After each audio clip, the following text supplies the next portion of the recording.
Okay, hi. Why don't we get started? Again, if you want to move up, feel free. There's plenty of seats. So thanks for coming.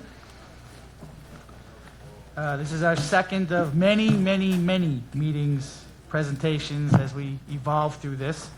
Thanks for coming on behalf of the board. We've put in a lot of time so far. There's a lot to go. This is not final. This is just, we're trying to get to a concept that we can all be comfortable with and start pushing through.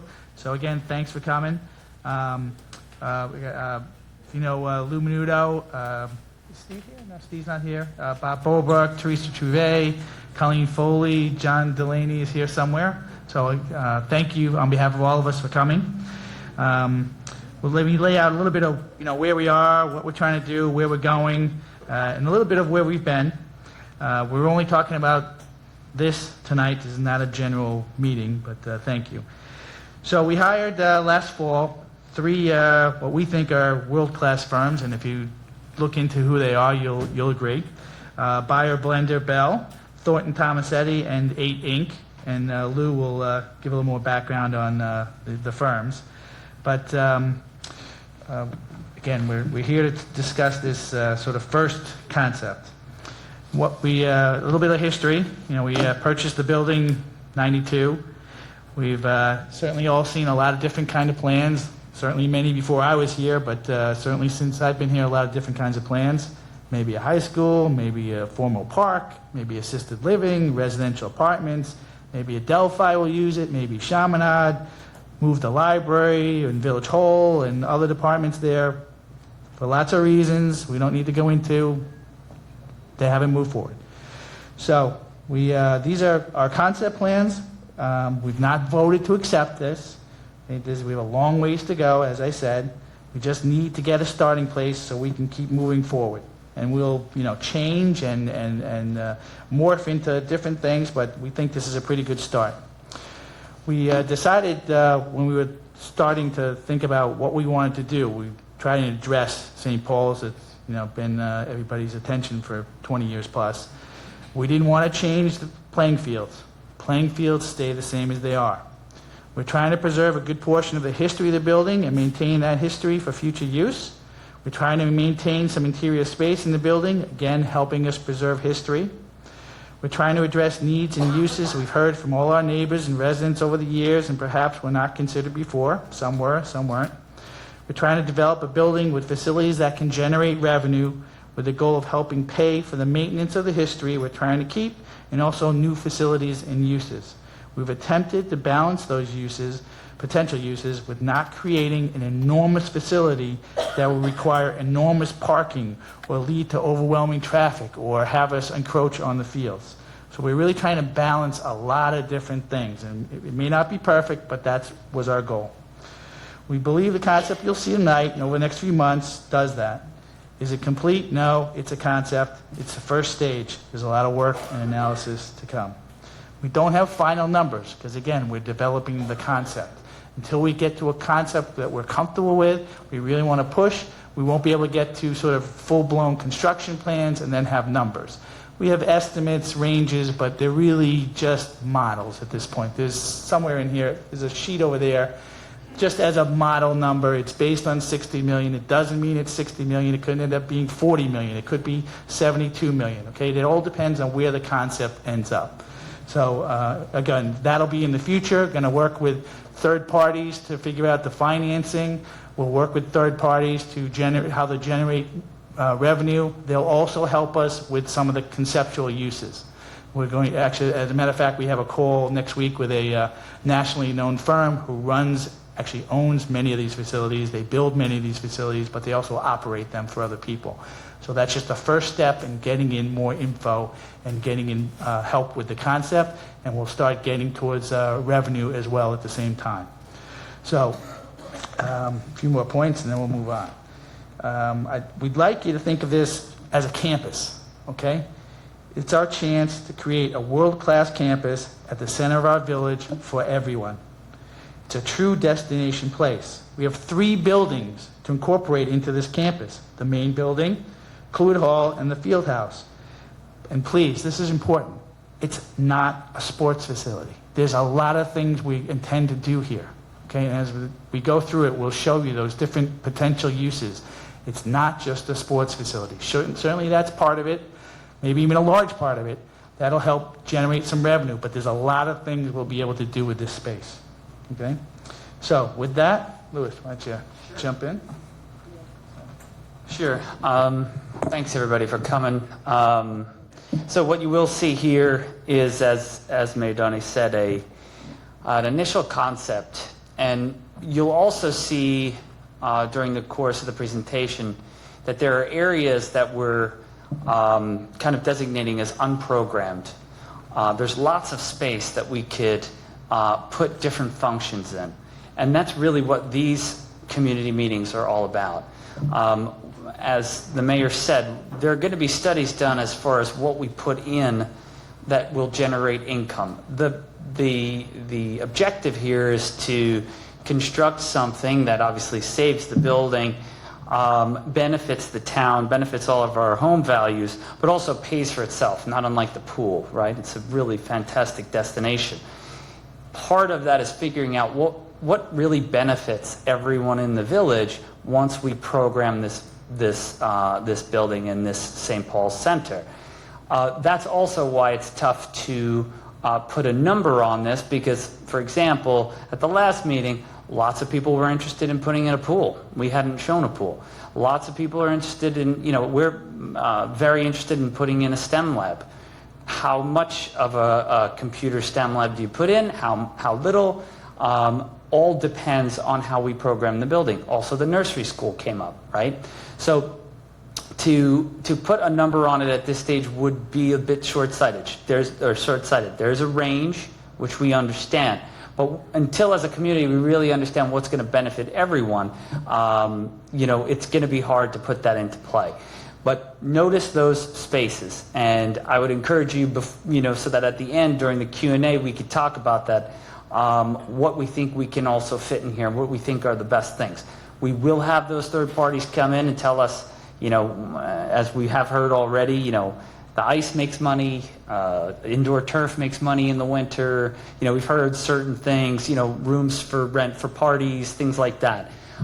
So obviously we've shown those up front, but there's large swaths of area to be filled. And again, it's not just for kids who play soccer, right? There's a lot more to this town than just that, so we want to make sure we get that in. The three firms you'll be hearing from are Beyer Blinderbell. They are world-class. Carlos will go through their resume here, but in terms of preservation, there's no one better in the world. That's a fact. We've got Thornton Tomasetti doing the structural analysis, structural engineering. They are, again, one of the nation's best. 8 Inc., who's not here tonight, but we used in upfront programming, were architects for Steve Jobs. They did a lot of work with them on Macworld and things like that. Why we had them involved is they're just good thinkers. And they put together a lot of great information on programming and possible usage for an entire village, not just an athletic center. So we really tried to get as many viewpoints as we could in the beginning stages. So with that, I'll introduce Carlos, and then there'll be extensive Q&A at the end. Okay? Thank you. Thank you, Trustee Menudo. Before I start, how many people were here last time? Just a show of hands. Great. Okay. The reason I say that is because there was a lot of questions that came that night, and I'm going to try to address that a little bit more clear tonight, so that at least there's some clarity in terms of what Trustee Menudo just said with the flexible spaces, in terms of the athletic field, and that this is not just a sports center. So, starting with that, let me talk a little bit about us. Not us in terms of the firm or with Thornton Tomasetti of our capabilities, but more of how can we help you. We're here to help you. This project to us, there's your traditional historic preservation, and then there's an intervention. And we say that word intervention because that's when you really take a program within a building, usually a historical building, and you repurpose it. And St. Paul's is really a unique has a unique possibility to do that. And I want to take you through a journey on how we're going to do that. And at the end, here's the key. There is still other spaces within St. Paul's that can be programmed the way you as a community sees fit. So this is not the end all. This is a process at the beginning, and it's your input that's going to make it successful. We're just a conduit to help you get there. The one thing I do want to stress is that time's not in our hands. In terms of, we'll take you through, the building is in pretty bad shape. We'll go through that, and we're going to show you how we're going to restore it to its originality component. So a little bit about us in terms of my firm, Barber & DeBell, and I actually, before we start, my colleagues, Natalia Shimovskaya, she's with also our firm, Barber & DeBell, Steve Zitcher from Thornton Tomasetti, and Michelle Denisio, also with Thornton Tomasetti, probably one of the most prominent structural engineers, and I would venture to say this, in the world. And their ideas were really creative in collaboration to make all this work. So a little bit about us in terms of projects that you could relate to. This is Red Star Line in Antwerp, Belgium. This is equivalent to our Ellis Island. Kind of the same in terms of St. Paul's, that we had to repurpose their building. The building was in really bad shape. We repurposed it. It became a museum. And here's what I mean by intervention. The tower that, let's see if this works the right way. The tower that you see here, which was the stair tower, became really a viewing port, was a modern intervention that we added into it and also generated revenues, but we were able to save the building. And it's a huge success in Belgium right now. And again, it's equivalent to our Ellis Island. And the next slide kind of shows you, we kept the original fabric of the building while adding new elements, and it's going to mimic kind of the ideas that we have for St. Paul. So this kind of gives you a little bit quickly an idea of projects that we do. This is Prince George Hotel. It was for a nonprofit organization in New York called Common Ground at the time, run by Roseanne Haggerty. She did affordable housing for New York City. At that time, Mayor Bloomberg basically gave her this building, asked her to restore it, which she did. She converted what was a prominent hotel in the turn of the century to affordable housing. However, what she didn't realize is when you restore a building, to keep it costs quite a bit of money. So the maintenance of it was basically was a lot of issues she had to deal with. We took the ballroom within that building, which was not part of the project, which is what you're seeing here, and we repurposed it. This project's located on 26th and 27th Street on Lexington Avenue in New York, and we brought the ballroom back to its grandeur. We have a pretty modern, contemporary entry on 26th Street, and long story short, she now rents it for about $5,000 a night. Not every night, but that money that she generates from it now actually helps her upkeep the building. Again, how you take historical buildings and spaces and you intervene in terms of how we can repurpose them. This is the Riverdale Country School in the Bronx in New York. This is Hackett Hall. Always obviously a school, but we were asked to come in and repurpose the building as well while keeping its fabric with all different types of labs, classrooms, and so forth and so on. May seem easy, but it was not. So one of the things we repurposed is there's the original fabric that you see throughout, and we actually cladded on the outside in glazing that you could see the original fabric. We added actual spaces without really undermining the character or the historical fabric of the building. So this kind of gives you a little bit of a background where Steve and I are going to go through with how we're going to repurpose and use what's called adaptive reuse within St. Paul's. And having said that, Steve, why don't you go through some of your projects? Thanks. I'm Steve Zitcher with Thornton Tomasetti. We've been acting as the structural consultant on this project. And before I get into these projects, I just want to talk about a couple of different things that we've done. The relevance of the projects is they might be larger scale, some are similar scale, but what I want to convey is the fact that we're comfortable with these projects, and from a structural perspective, you're in good hands. We want you to be comfortable with the firms that are working here and working in your community. And when it comes to buildings, and Carlos is talking from the architectural perspective in terms of the adaptive reuse and the intervention and making a building work from a functional perspective in terms of how the people use it and how the people interact with the building and the spaces and what really creates a building's value. So what the structural engineer is here to do is really maintain that value, maintain the integrity of the building, because a building lifespan is generally 50 years, maybe 100, the design span. Obviously they last longer, but they need maintenance. And that's one of the big pieces of this is being able to take what has been in disrepair at this point and refurbish it into almost a functioning new type building. And just some local projects, again, before I get into these, I want to talk about so you get a little bit of comfort with us, is from a new building perspective, and again, we fully recognize this isn't Giant Stadium or Yankee Stadium, but it has components on a smaller scale of similar concept. We were the engineers of the Barclays Center, the MetLife football stadium in New Jersey, the new Yankee Stadium, amongst many other stadiums. Those are just some local ones. But at the same time, we've worked on from the structural perspective, the restoration of the Capitol Dome in DC, the Chrysler Building and the top of that building and the facades, and the Empire State Building. So it's a nice blend of both building new and restoring old that we have experience with. And we definitely see applications of both of those here, and we do not want to misstate the fact that, again, this isn't a professional sports facility. It's not the U.S. Capitol, but it is a very important building to this community and to the area, in essence, and maintaining it and restoring it and keeping it going for what generations or years to come is vital.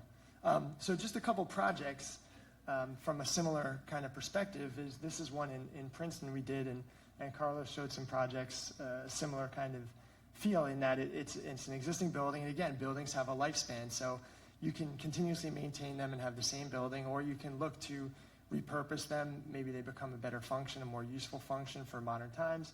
And that's what happened with this building in Princeton. You can see it was an old educational building.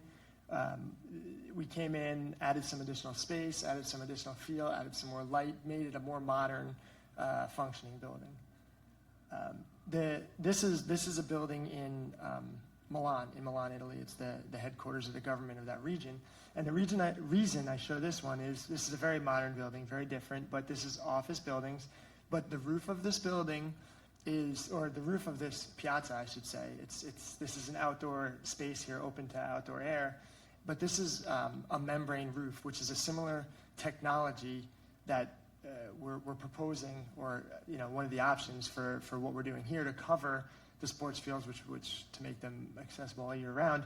And it's a very reliable. It can be totally opaque, or it can be translucent. It can be partially blocked, so you don't have the sun baking the field. But the point is, it's a very good material, and a lot of projects start with something glass. Everybody thinks glass at first, but it's glass becomes very expensive for many reasons. And then you tend towards this material. It's lighter. It's more. It's sometimes easily more maintained, but it's very cost effective. So we've started along the path of not trying to overdo this or overspend, but along the path of what's the right material, what's the right products, what's the right structure and architecture to make this a viable facility. So that's just an example of a nice material. And here's another one. This happens to be, again, the Minnesota Vikings Stadium, which we did. Again, I'll say it again. I know we're not building the Viking Stadium, but the technologies are applicable. And if a facility of this size and this kind of importance and need went towards these technologies, there's a good reason. You have a lot of people for many, many years looking at these stadiums, designing them and understanding them. And we're applying on a smaller scale a lot of those concepts to this to bring the right project. Back to Carlos. So approximately last September is when we met with Trustee Menudo and the Mayor Downey, and we were tasked with creating programs, creating different studies in terms of how to repurpose St. Paul's. And I want to preface the start of this presentation with that. In terms of, there were numerous studies done in all different types of programs by that company that the mayor stated, 8 Incorporated, which should be on your website, and you should be able to see all the studies that were done. At the end of the day, we were told the following program is what we're going to move forward with to start, which was the hockey rink, a multi-purpose athletic field, and this flexible space, which is quite large, and you'll see it's close to 50,000 square feet, that it can be anything we may want it to be, and we'll go through that. But when you think about what I just said, and you think about the sizes of these spaces, they're quite huge. And how do you do that within St. Paul's without destroying the character of the building or the historical fabric really becomes the challenge. And that was the starting point. And the first thing we did, and when you see this image here, which is the entrance of St. Paul's, looking from the second floor down, this is the main entry, which, by the way, has some of the most amazing ornamental wrought ironwork and woodwork you could ever see, and a beautiful skylight at the top of this staircase, which we'll go through. When we started to look at it, the reason we surrounded this image with the image of the Colosseum in Italy, which has nothing to do with St. Paul's, is to kind of rattle your mind in terms of the following. The Colosseum, everybody knows the Colosseum. Whether you've been there or not, it's filled with history. The building talks to you. It speaks to you when you walk those grounds. So does St. Paul's. So what we really looked hard at is be careful how we integrate this, and let's not lose the character of the building or its history when we do this work. And that precipitated the sensitivity to how we put the program I just stated to you within the building while maintaining its character. So, not an easy task, but in starting that, a project like this always starts first with the historical context of the building. And probably many of you here know the history of St. Paul's, built in 1883. Henry Harrison was the architect who was commissioned to do this building for Cornelia Stewart, who was the wife of Alexander Stewart, who was at that time probably one of the largest real estate department store developers at that time. In fact, he probably built 50 or so buildings within Garden City. But when this particular building or school was built, he had passed away already. And as an Episcopal school for boys, its sister school was St. Mary's, which was built 10 years later in 1893. And it was built, as it says there, in the Ruskinian Gothic, which is really the High Victorian Gothic. What does that mean? Those are the buildings that have, when you look at them, the arches on the windows, they're kind of pointy. That's what's termed as a lancet arch. It's pretty prominent throughout, whether it's in Europe or the United States, and you kind of get that feeling right here in the portiche. That's something we paid attention to, that when we did this building, we wouldn't lose the character, the architectural character, or its history. There are a lot, or many, architectural features in this building that when we walked through and we were able to get up to the second floor, unfortunately we couldn't get up to the third and the fourth, and we'll go through the reasons why not. But there are many architectural features. The first one, the clock tower, which from what a lot of people in the community approached me last week, and told me the bell is still there, which is great because we want to repurpose it. We want to bring that clock tower back. Outside of the woodwork and the wrought iron, you have an amazing, beautiful skylight in the entry on the grand staircase, as I call it, the entryway, and an amazing stained glass in the chapel. Matter of fact, on the west side, left of the altar, is a Tiffany stained glass window. which, as we did the research, probably in the net worth of anywhere from $50,000 to $100,000. It's sitting right in your building right now. And obviously all of the stonework and masonry that's been done in this building. So we're going to show you, as part of this adaptive reuse, how we reutilize all this material. But before we do that, a project like this starts with understanding the community in Garden City, understanding its context, what the community is, obviously the way the community is organized, and where the project is. And the project is obviously located right in the center of your community.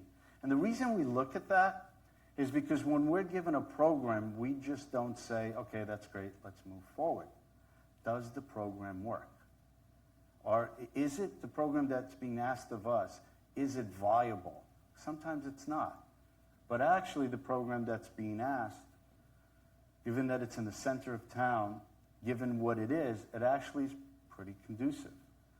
Both from a vehicular traffic, whether it's the Rockaway Avenue or Stewart Avenue, right at the intersection of it, it's really viable in terms of getting to it, or in terms of where it's located in the open fields next to Garden City Golf Club, obviously the 47 acres of open field that Garden City itself has, and then to the south of it as well.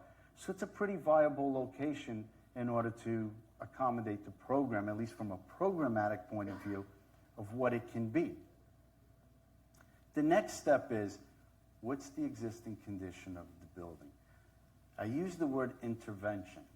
Why? Sometimes, actually a lot of times in the projects we have done, in order for you to save a building, sometimes you have to intervene and do something completely outside the box. Still respect the character of it, but think completely different. It's not your pure historical preservation where you're going to save every square inch. Although I and all my partners in our firm, when we restored Grand Central Terminal or Ellis Island, we did that. There's many projects we could not do that. And in order to save the structure or the project or the building, we have to think outside the box. And St. Paul's is one of those projects. So we studied the existing conditions. What are they? Well, obviously, you all know where it's located. There's the field house. There is Cluett Hall, which, by the way, will be part of this concept. So it's all one program. It's not like it's going to be left alone, and you will see that. That's the existing location. We obviously realize that there are many parking issues here in terms of where to park, where the traffic flows through. And the reason we did not do a parking study at this stage is because we don't know yet what the final program is going to be. Do we need to address it? 150%. Nobody's skirting that idea for the community. Not only address it as to where you're going to park the car, but address it as to how the vehicles are going to enter the facility and exit, as well as pedestrian traffic. That's just as important. This is going to be a facility, children, everyone's going to come to it. So that becomes just as important as the vehicles that are going into the establishment. A little bit about the building and what it looks like. It's a double-loaded corridor, as was traditional in those days. Pretty wide corridors, 10 to 12 feet. To the left, to the right were the classrooms, as you see here. And this main part here is the grand staircase, as you see right here, that takes you all the way up to the 4th floor. As you climb up the building, where the 2nd floor, you enter the chapel. This is the chapel with all the stained glass, continuation of all the classrooms. There were stairs on the either end. And the 4th floor probably was the headmaster's facilities along with their staff, which, by the way, we're going to repurpose that as well, as you'll see in the slides. But this is what we're dealing with right now, the existing conditions as you all see it. This gives you an idea of volume in terms of height. The clock tower, it's at 116 feet. It's the most prominent feature of the building in our view. It's going to remain that way, and it should remain that way, obviously outside of the front entry, which will remain. And this gives you an idea of the heights. The main entry is at approximately 90 feet. The side components are at 80. And St. Paul's is about 275 feet wide by 175 feet deep. So it's a pretty big building. It's not small at all. So let's talk about some of the conditions as it currently exists. Facade, the main entry. You all know it. You've seen it. You've probably seen some of the deterioration on the mansard roofs, which originally were slate roofs, and now they were changed to asphalt shingles. This kind of gives you a close-up of the condition. Again, the grand staircase, which is absolutely stunning, is no other word, and this beautiful skylight right at the top of this stair as you make your way all the way to the top. This, to us, was one of the main features, obviously the circulation pattern, a lot of history in this building that obviously we want to preserve. But as we walked through, and by the way, we were only able to do the first, the second, and we could not get to the third and the fourth. The roof has been breached. Water has come in over the years, probably since the 90s. There's birds are living in there, gazillion pigeons are living in there, so forth and so on. You can use your imagination to kind of figure out what it looks like. However, you start to see some of the details of the clock tower, the brownstone, the detail on the stonework that you see here. It's absolutely amazing on the exterior of the building. However, look at the inside. And by the way, these pictures definitely were taken from the archives a few years ago. So it's not as in good shape as it's shown here. But the chapel here, there's the stained glass. This is the Tiffany stained glass. There's two organs here, which are historical, by the way, which we are going to repurpose them. The woodwork, including the pews, are going to be repurposed as well. And I'm going to take you through that and how we're going to do that. And this gives you a condition of the classrooms. The quarters are out here. You happen to enter this one, which is on the outside, outboard of the building, and it starts to show you the plaster deterioration, so forth and so on. From the outside, the building looks like it could live, another 10, 15 years. It can, till you see what's going on in the inside. That's not to paint the picture of doom and gloom. That's just to paint the picture of what we need to do to repurpose the building. Here's the grand staircase again as you come up. One of the floors, I believe this is the third floor. Here's the corridor, which we want to preserve because it's absolutely stunning in the tile work and the millwork. The only difference is going to be you're going to walk down this corridor, you're going to walk to your right, which is the outboard side or faces the street side, and we're going to repurpose that with different functions that will actually facilitate the hockey rink, the athletic field, or whatever the town, the community may want. But the interesting part is you're going to see that as you go towards the left or the inside court, that's where the hockey rink and the athletic field will reside, and you're going to go from the old to the new in an interesting way. And this picture, well, kind of explains some of the conditions within it. This is an interesting picture because this is the ship's ladder that leads to the clock tower. Supposedly the bell is up there. We couldn't get up there. This one starts and begins to tell you how on the outside things appear to be okay. On the inside, deterioration is starting to happen. And Steve, you take people through a little bit in terms of what's going on structurally on the inside. Right. So what's important is the fundamental structure of the building. It's a wood and brick building. Those are the materials at the time, and they work together. It's not unlike a very intuitive thing of brick-bearing walls, which mean you've got brick walls thick, and then the wood is supported by the brick. And it's a simple construction from that period and some later periods, but obviously we've gone away from it for many reasons. But when you look at these pictures, it almost looks like a paint and patch job, right? It looks really bad, but it almost looks like you could scrape the paint off, sand it down, and put a new coat of paint on, and you might be good. But if you look more in the bottom corner kind of situation, more at the floors, you'll see wood turning darker colors, wood kind of bowing, right? And what it is it's the signs of the wear and the deterioration from the issues, obviously the breach of the roof and the broken windows and the water coming in. And brick is okay, brick and stone, right? Like the pictures of the Colosseum, they'll last thousands of years through all sorts of elements. Wood doesn't work that way, right? Obviously, you guys know this. Everyone has wood houses. You wouldn't leave the windows open during a rainstorm. That's the issue here, right? The windows have been open, the roof has been breached, and it's again, it's not doom and gloom. The building's not going to fall down next week, but it's certainly not safe to occupy now. Some areas are in better shape than others, but you couldn't wholly occupy the building. It doesn't mean it can't be saved and preserved, and that's the goal here. And I think an important part of it is that in the conjunction of the new and the old, we're using the new kind of to support the old, because if you just took the old and tried, you could rehabilitate, and some parts are, again, worse or better than others, but in tying them together, you can you can restore the old, keep it the way it was, but have it bolstered up by the new and the new technologies and the new structure and where the new function is, and they work together.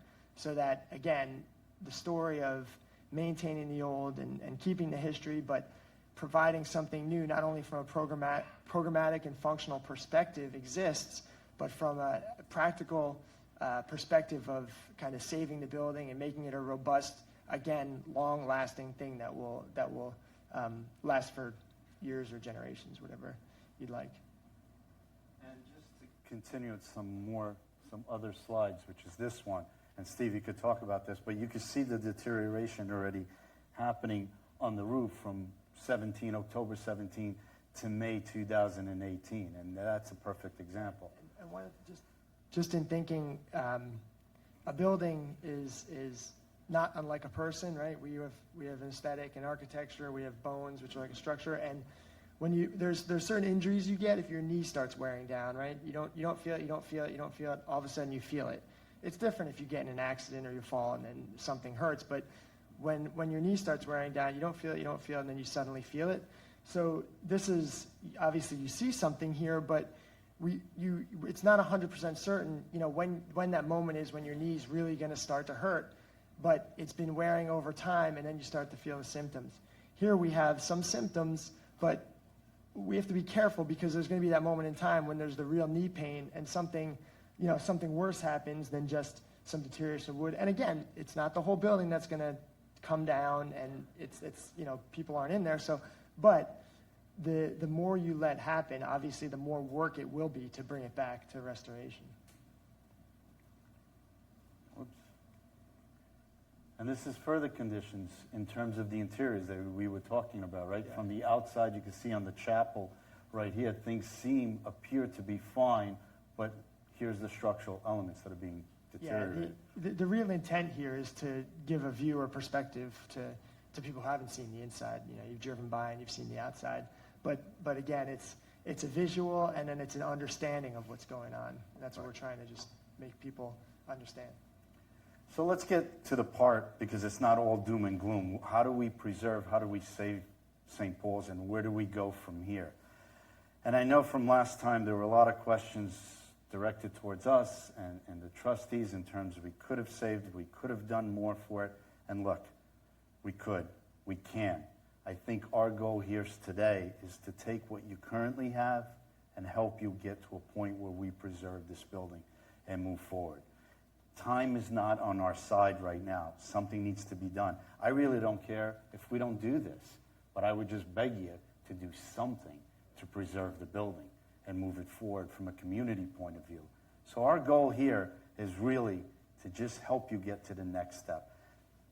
In projects like this, in its process, what you see here is probably not going to wind up being what's at the end, because there's a process. We're going to get input from you. We're going to see what is it that you like, what is it that you don't like. So it's a process, and eventually evolves. But the main goal, the main character of what we're trying to do, which is preserve, adaptive reuse, and as I said before, use intervention to kind of come up with new ideas, that's the goal. So having said that, and as I started in the beginning, we have a historical building. It says there's sports facility. When you look at an athletic field and you look at a hockey rink, those are the major concepts there, but there is a flexible component, flexible spaces that we'll talk about. But I'm illustrating that right now along with the historical context or structure because we have to combine all those three. And if you think about that, that's not that easy to do. You really have to think outside the box in terms of to come up with creative ideas. But you got to understand what's in the box.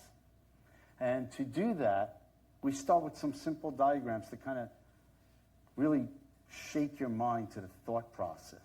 So here is St. Paul's. It's an E-shaped building. It's about 270 feet, as I said before, and 170 feet deep. Think about what the size of a hockey rink is. 200 feet by 100 without any seating. It's as big as St. Paul's. Then take an athletic field. And the reason we showed soccer field, and I should have made this clear last time, and that's my fault, is because once you do a soccer field, you can convert it to lacrosse, to any other athletic component. And it happens to be the largest, so it's the most challenging component. But look at the size of this, and how do you fit all three of these together without destroying the fabric? And that's where we started to look at the building. And we came up with this component. Remember, to us, it was important that the circulation of St. Paul's, the corridors, the bell tower, the main staircase remained. The most deterioration is happening on the inside because that's your northern component. In order to fit this, what we came up with is we were going to scoop out, for lack of a better word, part of St. Paul's, literally pull it out, flip it by reusing the materials. In other words, almost extend the building. So I don't know if everyone in the back could see this, but it's basically, here's St. Paul's. I don't know if you could see it. It's too small. Yeah, maybe the lights, if you could just kick the lights on for a second. Yeah, just kick it up a little bit, just so, because they can't see it. Not that you're going to be able to see this, but we'll try. All right. No action. There we go. All right. So that's St. Paul's. There's the E-shaped. So what we were trying to do is to pull a component of it, remain the building as you see it, not just a facade. And I'll take you through it, including the staircase, which is, this is the main component. And this part that's coming out, we'd flip it and actually stretch the building out. And that's done by repurposing the material. And I really, when the presentation's over, take a look at the larger model and you'll get a better understanding of it. But that's where this concept is going. And then last but not least, connect it to Clwyd Hall and the field house. So it acts as one component. So how the heck do you do that? Well, that's a little creativity and engineering. This slide really shows you what I just illustrated you in that model. Here's your corridor, there's the main stair, there's the clock tower. What you see in white is what we would remove. I hate to use the word demolish, because when you say demolish, people think we throw it in the garbage. We're not doing that. All the brick, all the stonework, the pews, the organ that was inside the chapel, the stained glass, that's all going to get relocated, if that's the right word, or repurposed. And I'm going to show you how. So, in other words, it's not just a facade. The building is pretty much being kept intact. There is a lot of structural integrity that's been compromised in this components here. And part of the reason that drove us to do that as well, but also so that we can fit the program in here. And how do we do that? And I know this is hard. When you don't do this for a living every day, it's hard to understand what I'm trying to convey here. So we've made models to illustrate that. I'm going to take you through it as best as I can. And feel free to ask questions as we go through it. But if you remember from this previous slide, try to memorize this slide. What we're doing is we're now fitting the hockey rink into St. Paul's. There's the grand stair, there's the tower, and the corridors are going to circulate around it. Everything from the word Zamboni to clock tower down this screen is the original St. Paul's. Everything above it, to the top, is the new program. But all these walls that you see here and all the images you're going to see or have seen, that's all the same material that came from what was removed before right here. So we were able to put that hockey rink. Now, the hockey rink is at grade, meaning it's on the first floor. You enter the hockey rink on the second floor by walking up the grand staircase. Again, the original part of the building, and then you enter it so that it feels that it's sunken in. And you're going to see some slides about that. Why did we do that? We don't want to touch the foundation of the original building.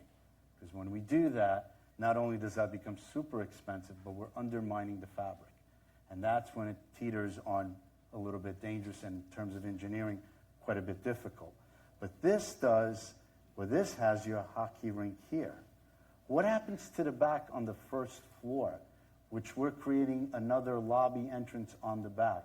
This is the flexible program space that in the next few slides I'm going to show you that allows you, the community, to really figure out what is it, what other programs do you want. This is not us saying you have to have this, that. No. That's why when Trustee Menudo said it's not just a sports facility, he's right. Yes, a big component of it is because we feel, and there's studies that have to be done, that it will generate the revenue to offset the cost. How much of that? We have to do the study. But this, I want you to really fixate yourself on this, is a space that you will see that can be programmed for whatever you, the community, want it to be. I'm going to give you some ideas. It doesn't have to be that. You make the decision on that. And that's the beauty behind this. So taking you through the building on the second floor, and by the way, someone came up to me in the beginning today and said, what are these rooms going to be? Well, there's circulation in the corridors. The rooms that are outboarded to the outside, which were the old classrooms, can be repurposed on a second floor to be concession stands. On the first floor, they could tell the history. There could be rooms that actually have a historical component that people can walk through, or it can be whatever you want it to be. That's the key there as well. When you walk up to the third floor, that's where the athletic field, which would be an artificial field, is on top of the hockey rink. And actually, you access that again through the corridors, whether this becomes concession stands or becomes whatever other programs you may want it to be, it's also flexible.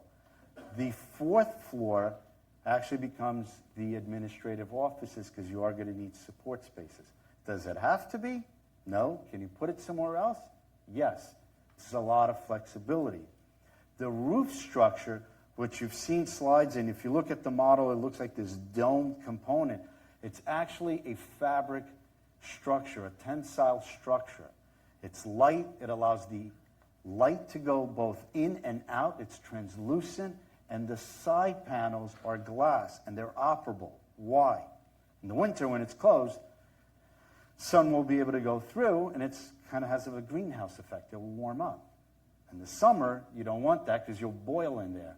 But when you open all these windows, you get the east-west pattern of wind going through it, and you cool it off as if you were outside without you incurring the cost to air condition it, because to air condition the field like this would be prohibitive. So we're using what's called passive housing techniques, which is natural ventilation, to actually make the indoor athletic field seem like it's outdoors, but it's not, so that you can use it year-round. Again, I say athletic field. You can have any function you want up there in that space. It's not just sports, but obviously it has a running track, as you see here. You see here that we laid it out as a soccer field, again, because of the size, but it can be, you can have your high school graduation here, and it would be pretty exciting if you did that. I would be pretty excited to have a graduation there. The next slide gives you a little bit more of an understanding in terms of volume. So this is the building cut in half, which mimics the model, which take a look at it at the end. This is your circulation. This is the grand staircase. When you walk up to the second floor, then you enter, you're actually coming down, and there's the hockey rink. When you continue up to the third floor, you're going to go onto the athletic field. There's the tensile structure, which allows us to make it column-free, which would actually enclose the building. And to Steve's point, it is this structure that's actually stabilizing the old building or St. Paul's. It's a 135-year-old structure. So the new helps the old. And this is the whole intervention part that we speak about. This space right here, to me, again, the flexible program space, right now we're showing it as a double height. It's about 25 feet, 30 feet in height? 35, right? In height. So it could be a double floor if you want it to be. This, to me, is the exciting part because it could be any program you want it to be. In fact, let's take a little further look in that. It could be art studios, it could be a performance space, STEM programs, music rooms, classrooms, anything you want it to be. This is the exciting part because you can partake in that programming component and see what fits, what are the uses that works for you. So this is what is part of the process that will change still as we go through it. The interesting part is we did this in a way that we have a rear entry. And it really honestly started because we have these two huge, large programs. So can you imagine you have a hockey game, you have a sports facility, a soccer or lacrosse game, and all this components coming in, so there were two separate entrances. But as we thought further, and the reason we put a flexible space here is, think about it, you can have a show, a theater, an event happening here, entering through here while you have a sports component happening on the main entry, and the two don't intersect each other. So it actually makes it really viable at that point. And at the same time, what it does in the circulation is notice that the field house and Cluett Hall are now connected. So they're not separated, they're connected. And one of the ideas, if we have enough material, meaning brick, be kind of neat to reclad the Cluett Hall and the gymnasium so they look one. They don't look bifurcated or like it's a sore thumb hanging out on the sideline there. And then this also, from last time we met, gives the community ideas for how to repurpose those buildings. Again, then there's the balance of programming, money, parking, finances, so forth and so on.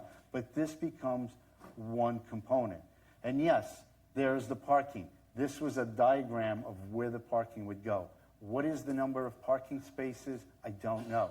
I don't know because it depends how many seats we will have for the hockey rink or for the athletic field or for those flexible spaces. You could have a theater in there, and the theater could hold 300-400 people, be a bona fide theater. So once we know that and once we hear what you want, we can then address the parking from a space allocation, but also from how we're envisioning here in terms of it navigating through the facilities as well as pedestrians that are walking around it. Because right now, when I come here and I see how the traffic works, it's everybody parks everywhere, and when there's lacrosse games in the field, so forth and so on. So we need to organize that, obviously, a little bit better. This slide is pretty interesting. If you really take a look at it, I keep saying we're going to repurpose. Repurpose how? Well, there's the two organs that are in the chapel, which, by the way, are historical. We're doing research on them right now, but they're pretty priceless, these two organs.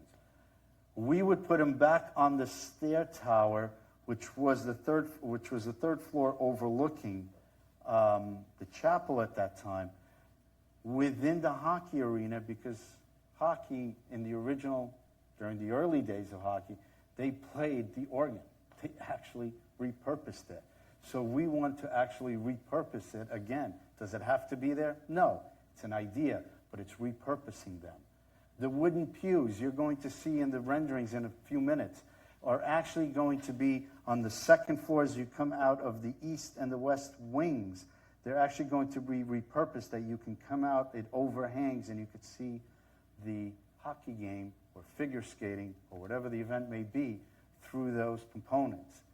The wood in the quarters are going to be kept. It's what circulates around this component and gets you actually to the new part of the building. They're going to be restored. The lancet arches, which is part of the High Victorian Gothic architecture, is going to be recreated on the sides. So it merges together, and you'll see it on the rendering. And in those lancet arches is where we want to put the stained glass. So we bring it back. So it almost looks like it's an extension, and we'll see it in the renderings. And the existing brick, it's very hard to think you're going to find new brick and place it in an old building and it's going to look the same. It's almost impossible. It's rare.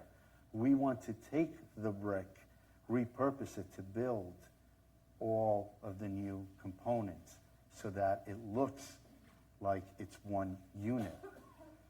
And how do we do that? This rendering now starts to give you some ideas, and they're all around you. This facade, this main entry, I wanted you to see that the roof is not going to overwhelm the building.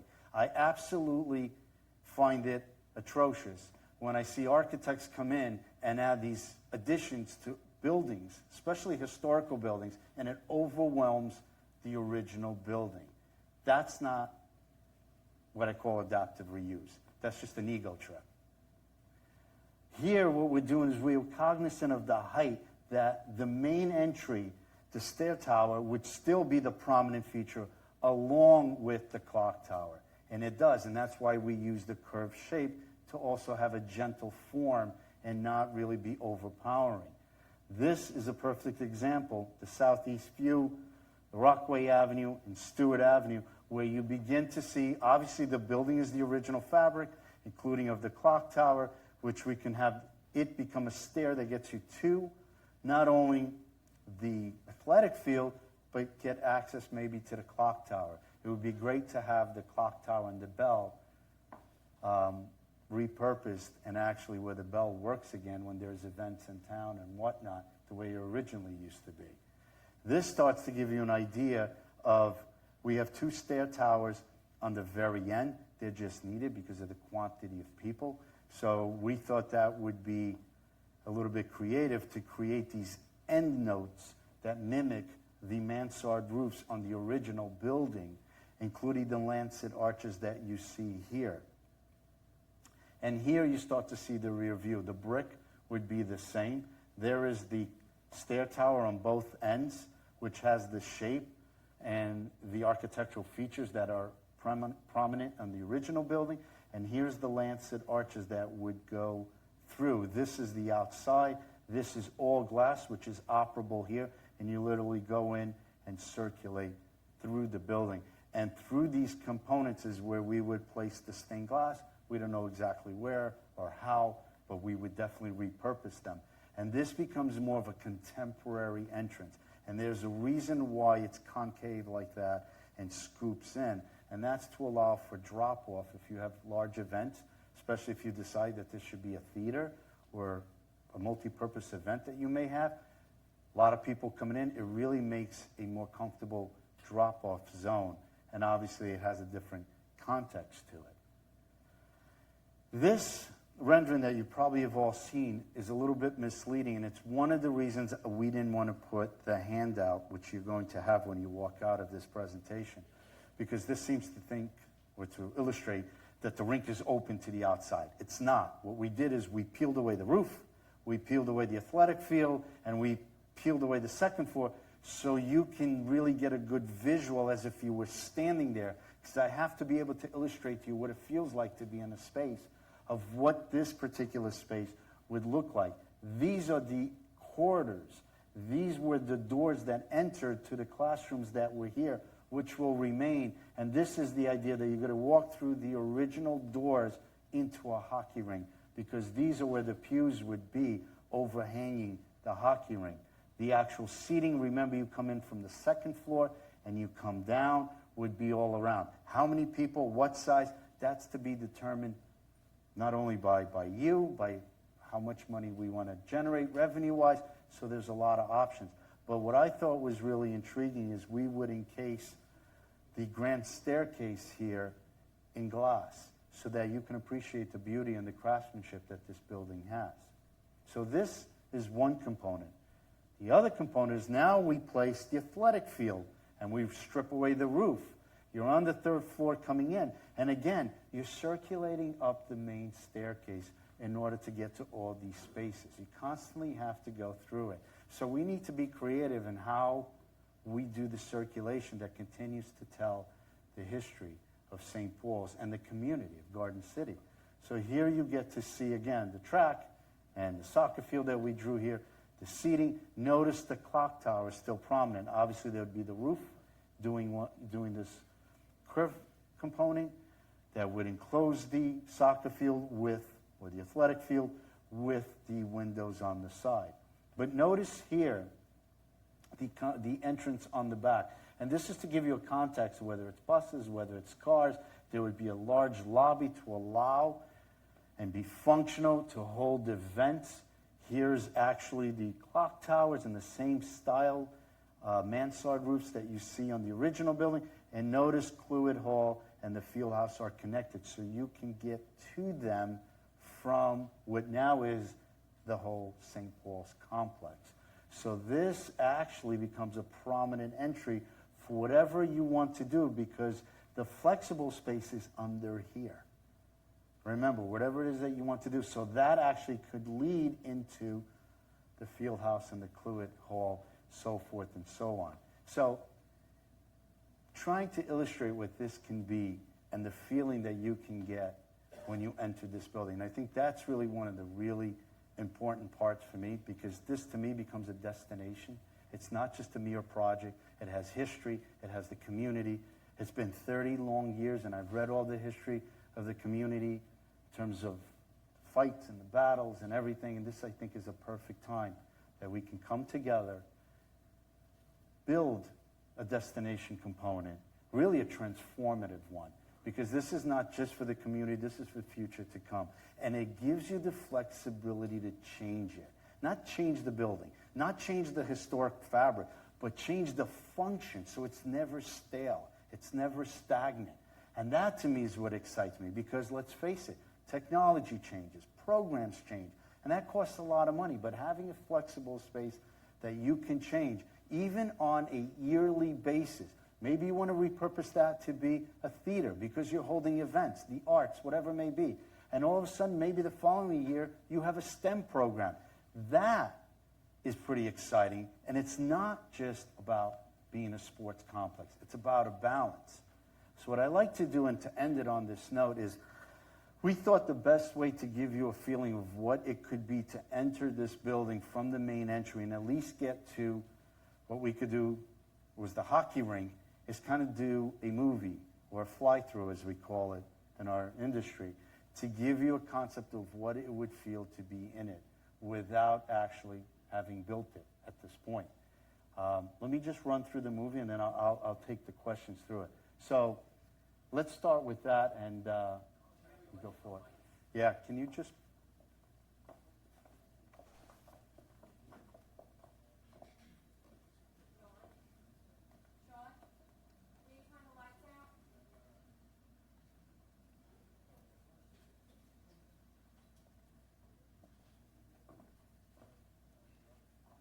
Go ahead.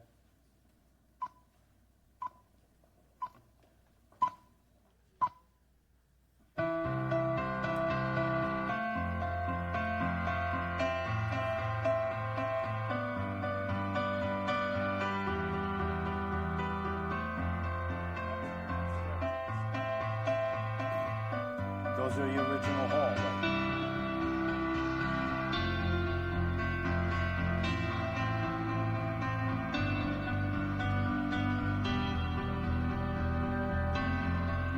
This would be the restoration of the grand staircase as you go up the building.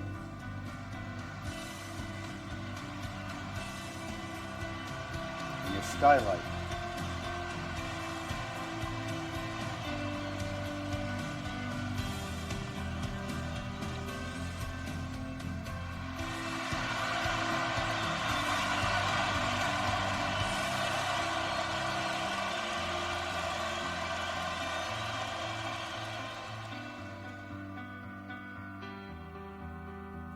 No, and you probably won't have an NHL game inside there, but at least it gives you some context of what it can be. Thank you.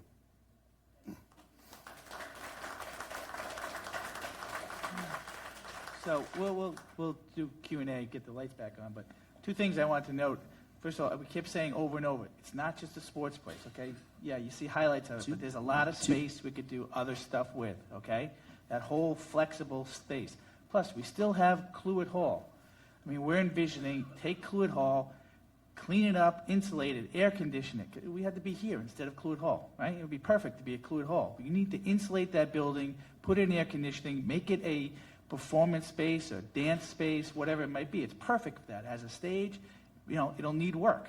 And then the existing field house, you know, the windows are horrible. They're old. It was just a cinder block building. We got to, you know, let's spend some money on that building too. So we have this, really a campus. That's the goal, okay? So don't focus on there's a, you know, multi-purpose field. There's all this other stuff, okay? So thank you. Louis, you want to lead the Q&A?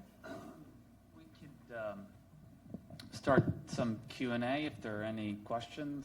Yeah. Okay, first of all, I'd like to thank you for tackling this. I think you know that no matter what you do, there are going to be some people who are going to complain about it. I don't think I'm familiar with that. No. I have a couple of concerns, a couple of questions. First of all, I'd like to thank you for that presentation. That was really informative. I thought you did a great job. And it's really distressing to see what's left of St. Paul's. I think it's a disgrace that it was allowed to get to this point. Having said that, Mayor Dorney mentioned that the cost could be anywhere from 40 to 72 million. My take on that, given your presentation, is the fact that the hockey rink and the soccer field would add greatly to the cost.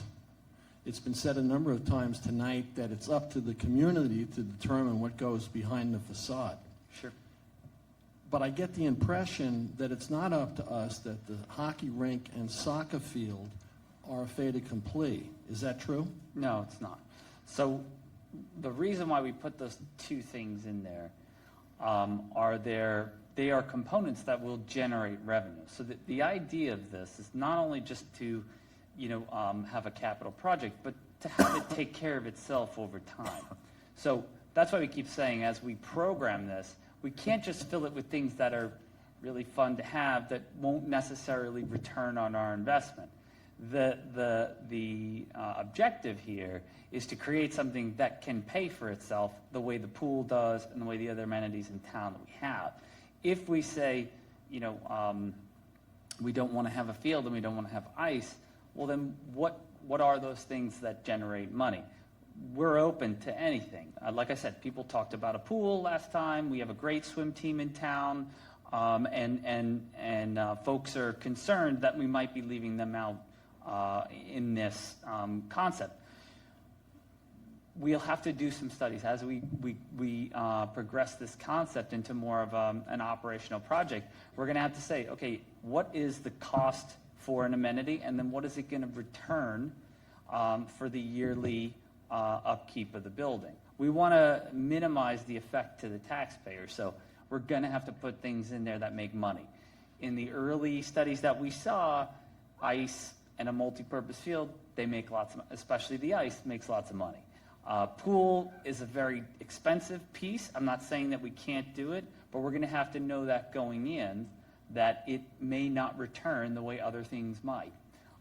As a community, if we feel like that's still something we want to do, we'll do it. I think on the website right now, there's an old survey that was done, in 2013? Yeah, just 3 years old. 2013, there was a survey. Recreational field is like number 1. Aquatic center is like number 3.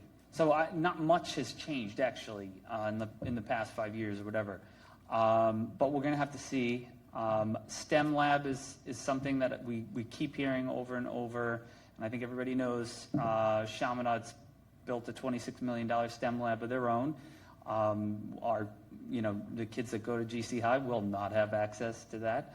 And this is the future. This is the way jobs, training for the future is going to be created. So, we could be left out in the cold if we don't include things like that. That also can generate a considerable amount of revenue, considering more than half of my son's friends go to computer coding camp and not soccer camp anymore. So, these are things that we're going to have to consider and include in the build. Yeah, and we also, like on that, we may be able to partner with Hofstra or Delphi. They'll help us pay some of the costs, operate. Those are all things we'll have to get to. But first, we got to get to a fairly grabbable concept, okay? Okay, how are you going to determine what the community is interested in having behind that facade? For Yeah. example, I've been an educator my whole professional life. Personally, I don't think Garden City does a particularly good job with special needs children. Yeah. I also think cyberbullying is a major issue that isn't really dealt with to the extent that I'd like to see it dealt with. In addition to that, let's face it, drugs are a significant problem on Long Island, in Garden City as well. So I'd like to see a lot more educational programs put in place behind that facade. I mean, we have a lot of sports fields. Yeah. And I know you're talking about getting some revenue from a hockey rink and a soccer field. But I think it should be more than that. Absolutely. Is there any plan to put out a survey to community members so we can determine as a community Yeah. what we really want? Yeah, we talked about that. They're cheap and easy kind of survey monkey things where you go online and everyone can like opine on things. What we heard from the last one was, well, who gets to say what's on the survey? So, you know, we have to please everyone, as you know, which is difficult. But we're also going to work with the third parties. You know, like Yeah. you said, we have a national firm we're speaking to next week. We'll speak to other ones. Okay. They have ideas. They will do surveying. They will do projections. They will do lots of things with us, for us. Yeah. Okay. And again, like Louis mentioned, we did do a survey 3 years ago. 1,000 people responded. yeah. So we asked people what you want 3 years ago. Yeah. So we have done that. Okay. And again, we mentioned 8 Inc. in the beginning. They came in with this was a lot bigger when Yeah. we started, a lot bigger. So, and it was because we had a lot of other things fitting in there, uses and all that kind of stuff. You know, I forget one, a place for trapeze, or, you know, there was all Yeah. sorts of stuff. On woodworking, there was all sorts of things. We got to kind of, We're gonna have to- we have to condense. Narrow it Okay? down. I think probably the objective would be some of the athletic things that do generate the money can pay for the educational programs in that flexible space. And I think everybody's on board with that. Okay, if I could just make one other point. Sure. Looking at the interior of that building, Yeah. I mean, this could be astronomical in terms of cost. You know, you mentioned, Mayor, 50 to, I think you said 50 to perhaps 72 million. I mean, is there any way of getting any kind of close to a guarantee as to what the projection would be? We all know something about cost overruns. I had somebody come in and clean my chimney the other day. He quoted a price. Forget it. There were all kinds of issues. When I look at something like this, how do we know what the cost is going to be? So the process would be, we have a concept. We gather information about how to program it. We actually then do the work of the work, which is to design it, lay it out, include the things we want, and then we start to go out to bid and really understand the cost. I said it last time, but it's like any project. Even if you boil it down to a home kitchen remodel, you may start out thinking, I want the Sub-Zero refrigerator, until you get the price tag and you say the Kenmore will do just fine. It does the same job. It's not that unlike with this large of a project. It is big, but I think in order to serve the community in the right way, it kind of has to be. It doesn't have to be huge, and look, we have to make responsible decisions, and that's why I think we're doing the amount of work we're doing at the outset to guarantee that we're not up the river without a paddle at the back end. So, I thanks very much for all your work on this. thank you. Maybe we can bring the microphone over. She's going the long way. Oh, she's heading to the back. Oh, sorry. Sorry. Did I pick somebody else's No, spot? no, not at all. Use the mic. Okay, so I think this idea of saving St. Paul's or saving the facade of St. Paul's is a great idea. I think the hockey rink and the soccer field are so over the top. I don't think that's why the residents bought St. Paul's in the first place. I think people are fed up, and I think after last night's meeting, what the Board of Trustees did, people are really fed up with the Board of Trustees. So you need to dial back on what you're doing here. And in my opinion, if we're going to save St. Paul's, save the facade, and these were ideas put out a long time ago, but I think they're still viable ideas. Let's make a state-of-art library information center, to this gentleman's point about education. We can sell that library building. Somebody will buy it. Between the hotel and the railroad, it can be sold. The senior center has turned out to be a disaster. Every senior I've spoken to says the AC doesn't work. They're afraid that people are going to pass out on any given day. So, well, that's what I heard last night. So,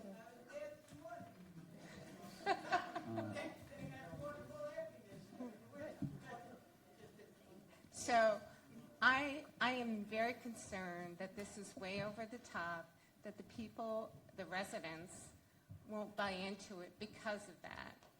And I appreciate the fact that you're going to do surveys, but I am very concerned, and after what happened at last night's meeting, I am doubly concerned. So let's be upfront with people. Let's be upfront with the residents. Let's be true to the cost. In my personal opinion, these two elements of the presentation are so over the top and unnecessary. I know you think that there is going to be a revenue payback on it, but I don't believe that. And I have guy friends who play ice hockey and on Long Island, and they agree with me. So let's really do due diligence on this, as opposed to what we did last night, and make sure that the residents are well informed, and that we make the right decision. But Thanks, Pat. I do want to preserve the facade of St. Paul's. It's a beautiful building, Yeah. and that's my opinion. Yeah, no, it's great. I mean, part of, the presentation tonight, the meeting last week, is to be as transparent and open about this process as possible. Getting feedback, surveys, that's what it's all about. And, to your point in the beginning, everyone's going to have a different feeling about this. Is it too much, too little?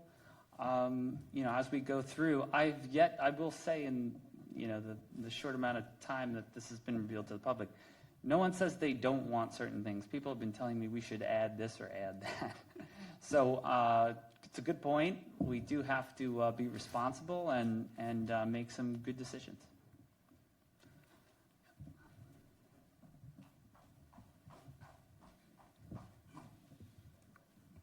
Thank you. Sure. I have a couple of quick questions and then maybe a little longer one. Do I understand there'd be no air conditioning in the building? No, not in the building. In the athletic field, you can imagine that the space inside is very large. To heat and cool that would be really, really expensive. In an effort to keep, costs down, you do more of a passive housing, like a heat and cool that really is more about greenhouse effect in the winter, and then in the summer, you basically just open it up. So it's a viable way to heat and cool a space that large. Most facilities like this would do that. You can add some localized heating here and there, but it would be foolhardy to try to heat and cool that amount of air to the kind of harsh elements we have in this part of the country. The ice might melt in the summertime. Yeah. That part of the building would be, yes, heating. Escalators or elevators? I don't hear anything about that. It would be elevators. Obviously, it would be a code required feature, which is why on the extents of the stair towers that are added in the back, the clock stair tower and in the front, legal egress obviously would be code required. So we'd need all those things for ADA and for egress. There'd be, not only there would be elevators, but you see here there would be ADA compliant elevators both in the front and in the back, which is a code requirement. In the schedule you have in the back of the building, back of this room, you have cost per resident for different value of a house. Yeah. And some of the numbers look like $500 a year if your house was $800,000 value, and $800 a year if you $1.3 million. And I remember a survey, one of the surveys that we did in the past, that asked residents how much would you be willing to pay for a renovated St. Paul's. And I remember anything over $100 was not, people weren't interested in that. So Yeah. I don't think you're going to get the $800 and $500 number. Sure. I mean, I think what the table is illustrating is total cost, and I think if the village bore all that cost ourselves, what we've been talking about is that, we would try to spread the cost as much as possible away from the taxpayer. So if it's a third-party operator, if it's grant, we talked last time about, there's applications for grants and things like that. We would try to push that off as much as possible. There is a balance, right? So the more we get, outside entities interested in this property, the more they would market it, probably most likely to other outside entities, which means traffic, which means lots of things. So there's got to be a balance. But that's just, that table is a good exercise in It's just a model. Yeah. No revenue side. Yeah, So it doesn't- 20 years. exactly. We could do 40 years. Right. So, and again, it shows none of the revenue coming back. Well, I So- think part of the survey we're about to do, if we're going to ask the residents, we should ask them What how their much threshold is. Yeah, I think that's a great idea. I mean, that should be a must. Yeah.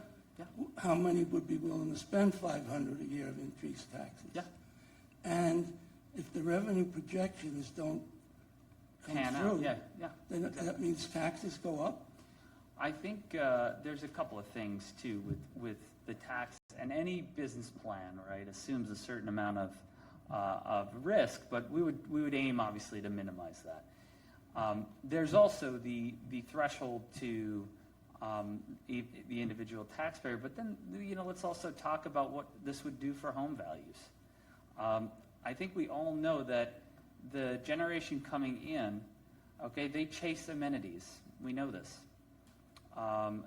It's not just enough to have a nice house on a tree-lined street anymore. What else are you doing? Right? Well, that's what I'm saying. What amenities, So, all right, I'm sorry, I wasn't probably loud enough. yeah, sure. Well, what amenities are offered in that present building proposal Sure. for the average Garden City resident? Oh, They're not all playing ice hockey. No, so exactly. People are gonna come in. Exactly. To rent that ice. So my question, So they're yeah. not the garden- So they're not, where's the benefit to me, the homeowner, for the people coming in? to Well, rent? my response would be engage in the survey and tell us what you want to see inside. But remember, your home value is not just what appeals to you. It also is what appeals to young families coming in, right? So if I'm moving from the city, I got 2 kids, what are my choices? Manhasset, Roslyn, Great Neck, Garden City. I don't know, guys. It's a pretty compelling argument to have a closed loop, to bring your kids, in the summer they have the pool, in the winter they've got this.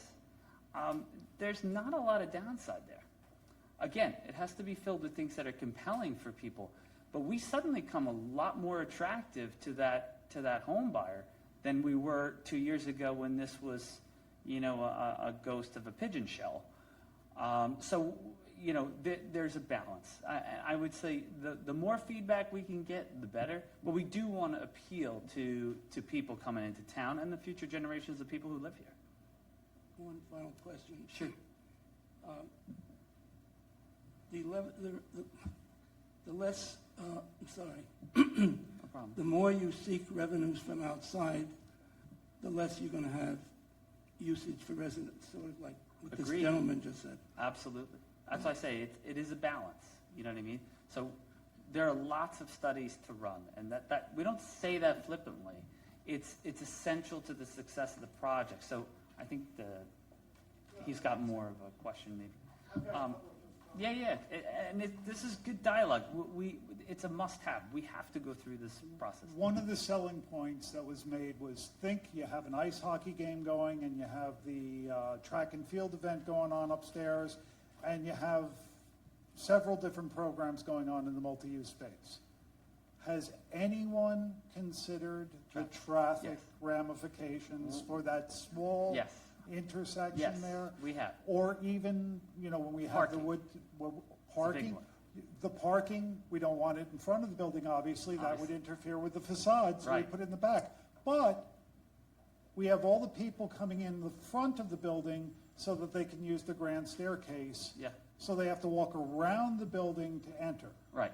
Well, I mean, if you go to the plan, I mean, I mean, they can go in the back of the building, but the idea is to use that You wanna- 120-year-old yeah, you wanna staircase enter to the- to have thousands of people going up that 120-year-old Right. staircase. and so. It's the easiest route at some point. Right, Park is but, where they're gonna go in. but I think what Carlos will show you is that there's also a planning route too, right? So we would have an entrance, a drop off, an area to park, an area to approach. I mean, the thing about the parking, and we looked at this in designing the concept phase. What would be the easiest thing? You'd go like, oh, let's build a parking structure. No one wants to see a parking structure. No one wants to see that, right?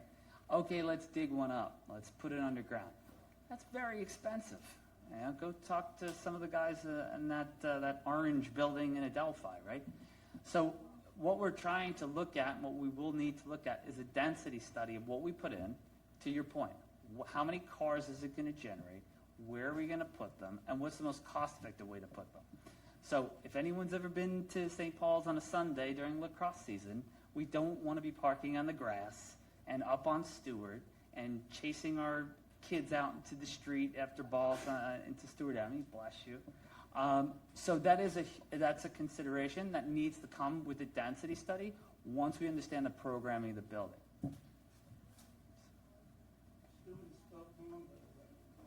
It says Stewart Avenue. Good call. It does. There's also in one of the slides, I think it's Stewart School says high school. That was the other typo I saw. Yeah. Sure. We'll get there's two. So here and then here, please. So basically, we're not going to really get, as the residents are not going to get much use of the buildings if we get revenue. The only benefit I see is not having a dilapidated building to look at anymore, and time is of the essence because it's getting worse day by day. Agreed, but I just one issue on your original statement. I wouldn't say that to get revenue means we can't use it. There's lots of sports programs in town. We're in touch with most, if not all of them. They're obviously all very interested. If there's any other your kids or grandkids, you understand most of the time we're driving to Syosset, we're driving to Freeport, and we're renting the community programs are renting time outside for that stuff. So the idea would be to give them first bite at the apple, so that again the idea is to be in a closed loop here. Okay, I've put probably 10,000 miles. I have 4 children in town. Okay, there's never a weekend where I say, oh, good thing my practice is right here at St. Paul's. Is very rare. Just a sec. The gentleman up here had his hand up first, Oh, and then sorry. is that okay? We just okay.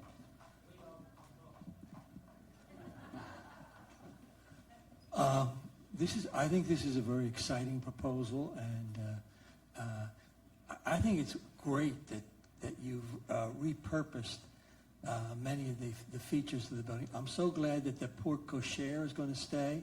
I'm excited that the clock tower is going to stay. Even you're using the church pews for hockey seats or whatever it is. I think it's spectacular, and I'm pleased to see that so much of St. Paul's is being saved, and I think it does benefit me because it makes my community much more appealing, and my home will be more more valuable because of something like this. My concern is cost overruns.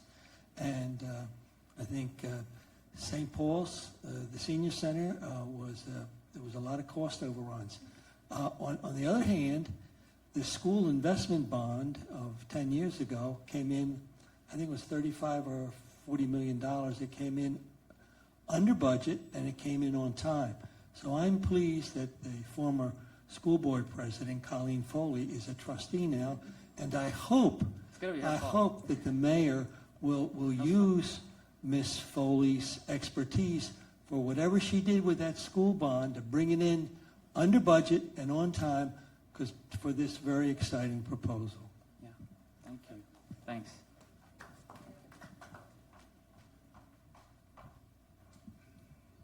Yeah, good evening.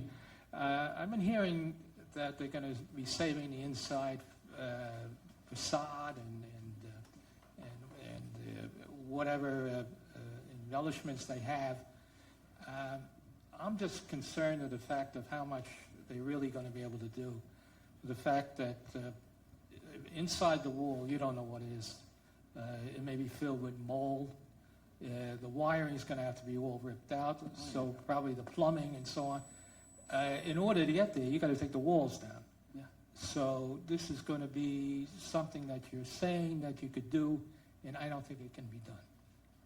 Oh, I think there's many precedents set for that.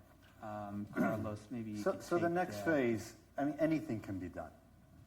Question is the cost, obviously. There's also different levels of restoration. If you take it to where it's Grand Central Terminal, you're restoring to every square inch. My point I'm trying to make is the next step would be, to what was discussed before, is we would have to actually do drawings to depict what the current conditions are to actually put a price on it. And even when that comes back, I can tell you right now, it's going to probably be high. And that's where we have to get creative in figuring out how to value engineer it and redesign accordingly. But we've done plenty of these, and actually Antwerp, the one I showed you in Belgium, was a perfect example. They couldn't restore every single nook and cranny of that building. It was repurposed and it was stabilized to leave it the way it was, and then we interjected with the new component. So look, it could be done. It's a process. This is a concept. It has to go to the next component, which is what are really the issues that we find, and I'm sure, and you're right, there's going to be quite a number of them, and how do we handle them? And we go from there. I mean, the fact of the matter is that this building is, one thing, is loaded with asbestos, which is all going to have to be removed. And it's going to have to be removed in a certain way. You just can't throw it out. Very expensive and a very time-consuming process. There's going to be a lot of other things involved in it. And the codes here, the modern-day codes, which is probably not what they're in Europe, so I can't really compare the two. Fact is that probably some sort of hairline or sprinkler system will have to be installed in the building too. So there's going to be a lot of work in there, and it's going to involve stripping down, opening ceilings, opening walls, taking the mold out, taking the plumbing out, electric, and so on. It's going to be a very, very time-consuming. I don't want this to be turned into a money pit where, like when they put the elevator into the main village building, that when they were putting it in, they found all kinds of problems with the roof and this and that, and they just added and added and added. Thanks. Thanks. But touching on the point that you just made, Yeah.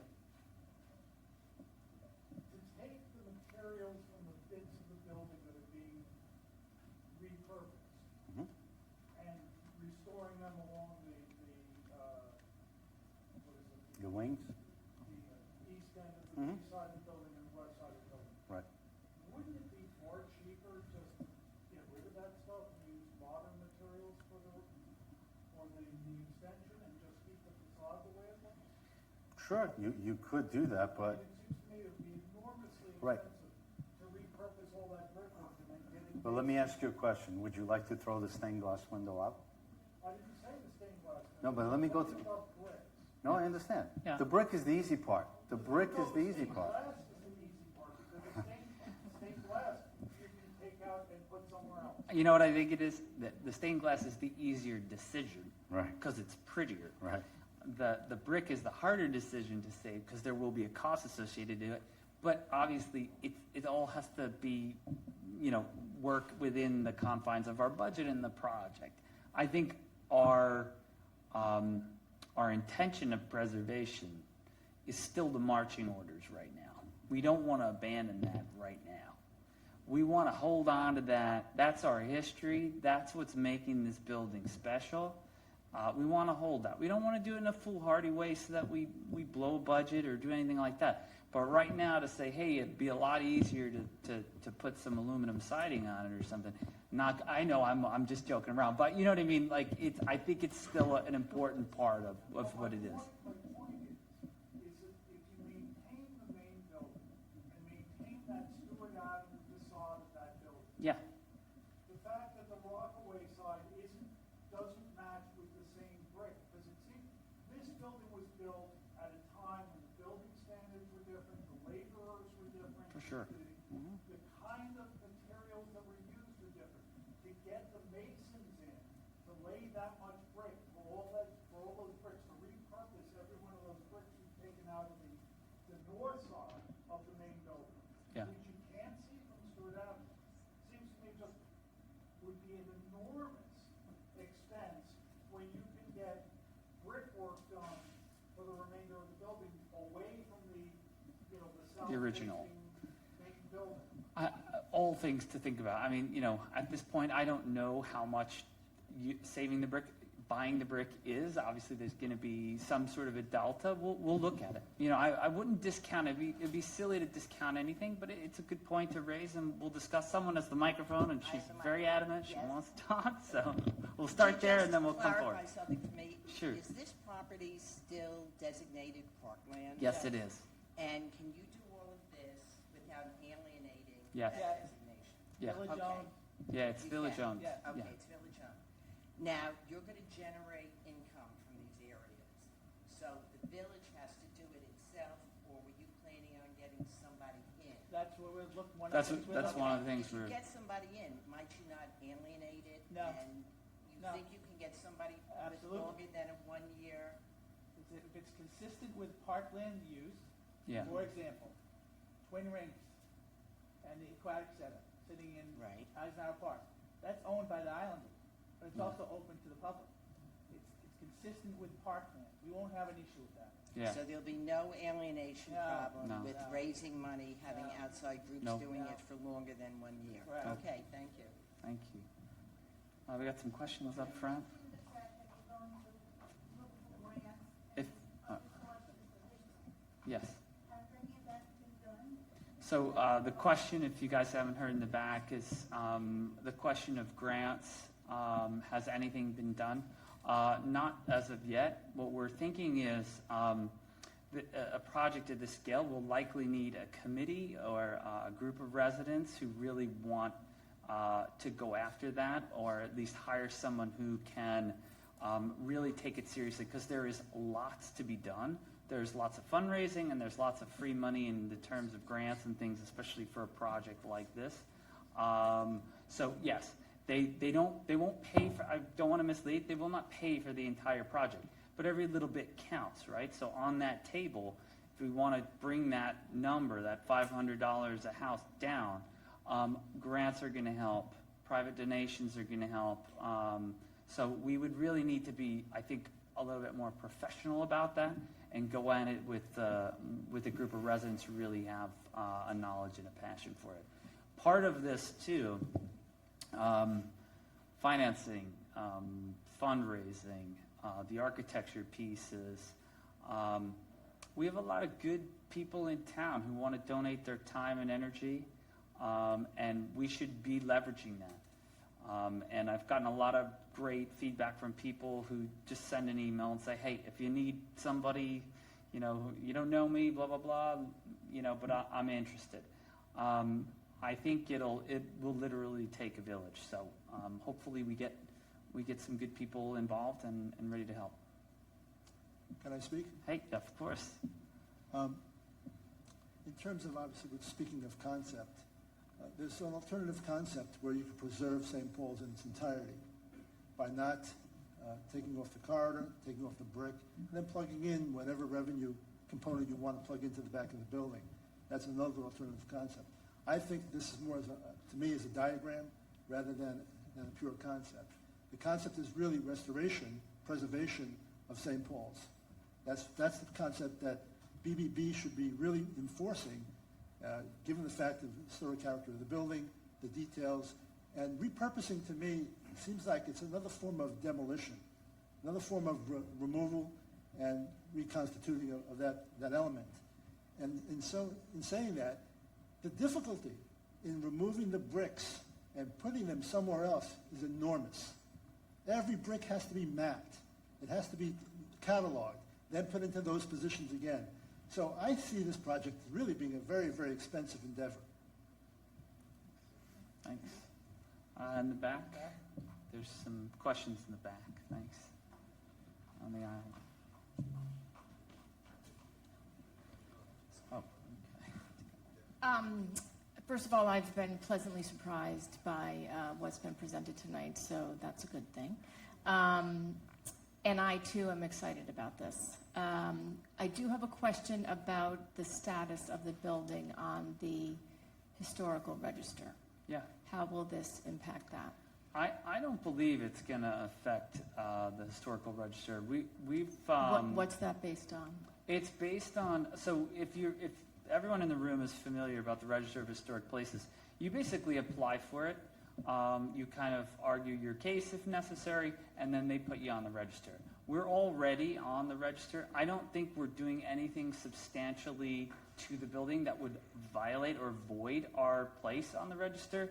In fact, if you look at some examples, it's the structure isn't even necessarily there yet. An important event might have happened there. The house, might have been substantially altered, yet it's still an important place. So I don't think what we're proposing here would do that. I'm still, going to be researching. We don't want to lose that. It's a great thing. It's a super, part of this site and project. I don't think we're going to violate that. Okay. Because there's also, and maybe Carlos could give some texture to this too. There's historic preservation, and being on a list of, like in London, there's certain levels of oversight that the government has on a structure. That's not what the Register of Important Places are, and historical places. So I don't think anything we do here, I would think they would actually be kind of pleased that, we're making something of the building and retaining lots of the features. I think that's where we are. We need more substance there and For sure. more, not just thoughts, but actual facts and knowledge. Yeah. Does the architect have any input? We would work through the process, you're right. The process would be we would maintain it, we would try to keep it on the National Register. We would have to work through that process with them. It is more difficult to keep it on when you're going for tax credits. Yeah, and we don't need that. If you're not going for it, it's easier. I'm not saying it's a slam dunk, it's going to happen, but we would go through the process to keep it. Yeah. Okay, keep well, it on again, the I think register. that's very important, and the village needs to be very transparent Absolutely. on that topic. We Thank you. believe the same. Thanks. Oh, sorry, I have the mic. Sure. Hey. Sure.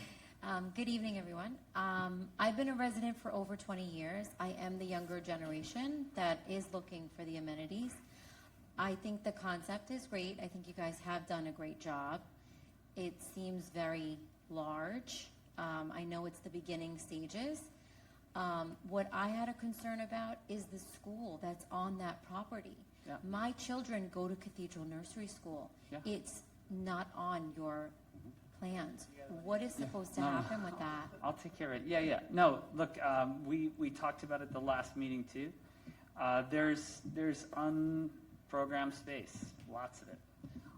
If we feel like, that's something that's important to the village and they want to rent space in there as they do rent today, I don't think anyone has a problem with that. No one wants to be the guy that tells the nursery school they can't go there. My kids went there too. Yeah. I think the issue becomes in its current structure, the the place they're in now, the cottages, is in the worst possible place in terms of parking. If we do have a shot of fulfilling the parking need, we're going to need that area in the back. We don't want to infringe on the current playing fields. So it's really just that area from the corral over and back towards the building that is really designated for the parking. So no one wants to kind of put them out. But in the same time, I think having them in the building is probably better than the situation they have now if they choose to do that. So your suggestion is that there is space within this building that they can actually put a school with 300 students? Oh, there would definitely be enough 32. space. Whether or not the community deems that space as they want to use it for renting out to the nursery school would be another thing. I don't want to assume that any of the functions right now would be like a slam dunk. We're not saying we insist that the nursery be here, but it's on the table as an option. If we were going to create that survey, that would be there. And so you're saying there is going to be a survey for us Yeah, to basically... I think we'll do the survey. I think, again, I told you what the feedback I got was like, well, who determines what's on the survey? Yes. Right? So it's hard Well, to... input from the people we're talking about maybe operating this, because they'd be the best person, because Yeah. they've done these all over the place. Yeah. And So just we'll- to give you a little insight to your question, this flexible space is 50,000 square feet. It's larger than the hockey rink. So there's a lot of programming space, to Trustee Menudo's point, and to your point, that could be programmed. Yeah, and it's multi-level too. It just looks like a giant volume right now, but you could do different floors in there and blah, blah, blah. So we'll put it on the survey and, and of course the nursery has to be willing that they want to move in here too, but that's the case. Okay, thank you. Yeah, he's been waiting. Sorry, is that okay if we could get... No, it's okay. You've had your hand up a long time. Coming with the mic. I've worked with both these professional companies before, All right. with Thornton Tomasetti and with Bayer, Blender, and Bell. And I'm interested in the process that you went through. You indicated that you started out with a concept that you had to discard because it was too costly or too ambitious. I'm wondering whether you shouldn't challenge these folks to come up with a couple of alternates. I think, frankly, the estimate, as I see it, is far short of where it's going to end up. I think we should have a couple of proposals, very schematic, as this one is, so that we could get to a common understanding. Now, perhaps you folks went through that. You did suggest that you went through discarding some others. We had, concept plans like this that were a little Yeah. larger in scope. Nothing too serious. Though we're not that far down the process to where No, you know what I mean. You seem and like I- you're in the profession, so you Yes, know it. very it's definitely. Schematically, And I've worked with these people, and I headed up design and construction for Tishman Spire Properties. oh right, nice. And Okay. 3 alternatives is a lot more expensive than 1 alternative. So Right. the more we have models, the more expensive it gets. Yeah. So Yeah. we're mindful of that too. Yeah. Well, I understand it, but to start focusing in this kind of detail Yeah, and we don't. without exposing a wider group Yeah. to more alternatives, Yeah. I think is kind of putting the cart before the horse. For sure. And there is a moment where you have to deal with that, right? So this is up here to throw darts at it, right? That's what this is here. So if we get the majority of the village saying too big, or we don't need this, or we don't need that, it's not like anyone's going to stand here and stomp their feet and say, I'm going to have this or this size or this size. I'm wondering about the process. Right. Is there a group that you can work with that will go through several Yes. alternatives before you focus Yes. on one? But I think, again, that's in the programming and the design phase. So what we have to do is collect the information, go through. Again, I'm talking this about- has only been a I'm talking week. about alternatives to this concept. Yeah, I'm getting there. So in other words, this and has it's only a been great out a week. concept. No, right. This has only been out a week. And I'm not kidding. Yeah. The calls I get are about what to add, not to take away. So as we go through this process, yes, I agree. There needs to be, some kind of a flexing of what goes in and what comes out. At the same time, we have to balance what the needs of the community are. If it comes back and we say, okay, we're only going with hockey, no multi-purpose, it's a hockey in a nursery, I think there'll be a lot of people upset. You know what I mean? So we're just trying to do the things in the right way and go in the right kind of, trail. The issue with the cart before the horse, we're always going to get there in this business. I think you know that. At some point, you have to just say, okay, let me put something out there. Let's see if the spaghetti sticks against the wall, and then we'll modulate from there. No one's going to build something we can't afford. No one wants to include things that nobody wants. So, yes, we've got a framework. That's all it is at the moment. Once we get into design, we can start thinking larger, smaller schemes. Well, I was suggesting that you take another route and not wait to get to design and come up with other alternatives in this kind of a schematic presentation. The issue with that is that, I think the mayor was not too far off. These things do cost money. The meter's running. Yep. So we can kind of continue to circle the project, or we could say, okay, this is close enough. Let's dive in. Let's get some things done. Let's get some numbers. Let's see how much it costs to repurpose the brick. Let's see how much it costs. And then slowly we mold through the ultimate concept. I think that's definitely the best way to go. Unless we were a private entity or we were a corporation that had a certain amount of expense allocated to deal with a bunch of schemes that we were going to throw out. I don't think that's the best way to use the village's money. I think we should kind of move in a more linear fashion to get to a price. Circling is going to spend a lot of money, and we'll be standing in front of you in another 8 months, having spent another couple $100,000 and still no closer to a price, making a lot of people upset. So that's why I think in this case, it's better that we kind of move towards a resolution a little bit quicker, just so that we get a better price going. I'm sorry, he's had his hand up a real long time. People who haven't spoken yet. Yeah, sorry. Wind their way around. I'd like to pick up where the gentleman just finished his comment. And what it's really asking for, what was the original RFP, request for proposal, that was sent out to these gentlemen that they responded this way? Was it highest and best use? I'd like to know what that RFP said, who prepared it, and is this their response to it? This really wasn't an RFP situation. Well, what was the legal relationship between the village and these gentlemen who prepared this? There had to be something sent out by the village they responded to. I'd like to know what that is. In terms of the brief given, like community center? Was there an RFP, request for proposal? No. Well, then there was simply verbal? No, we have an agreement with them, but it wasn't design us X. It was help us come up with some ideas. Yeah. Okay, so it was open-minded. Is that correct? Yeah. Open for any use. I'm picking up what this gentleman said before. Now, I spent 13 years working on this project in the mid-90s through 08. Okay? I wrote the RFP that went out in 19-something, whatever it was. I'm simply asking what was the request made by the village to this group? We prepared a brief, if that's what you mean, brief. about a community center. Okay, about a community center. Yeah.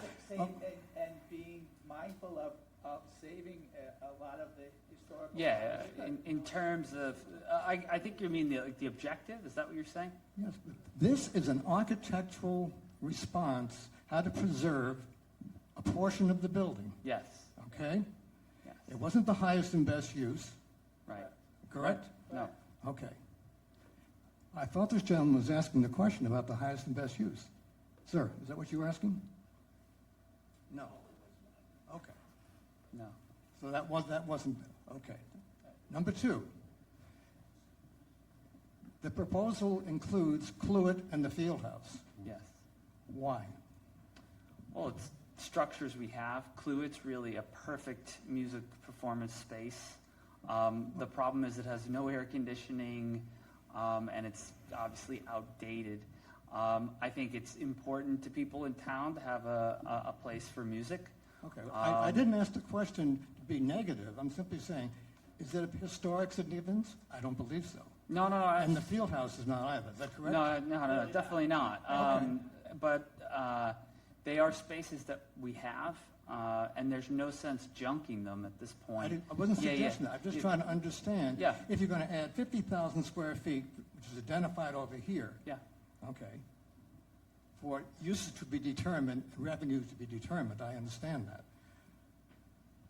Does the field house and Cluett Hall break even right now? Do you know? Do they break it? Yeah, No, we on don't a even pure operate. Yeah, we don't even operate Cluett. I mean, there's really no. I mean, the kids do some dance in there every now and again, but it's not. Okay, It's not really an enterprise. You know, it's an old A building. simple with question. nothing. Is Yeah. the revenue covered the cost? Yes or no?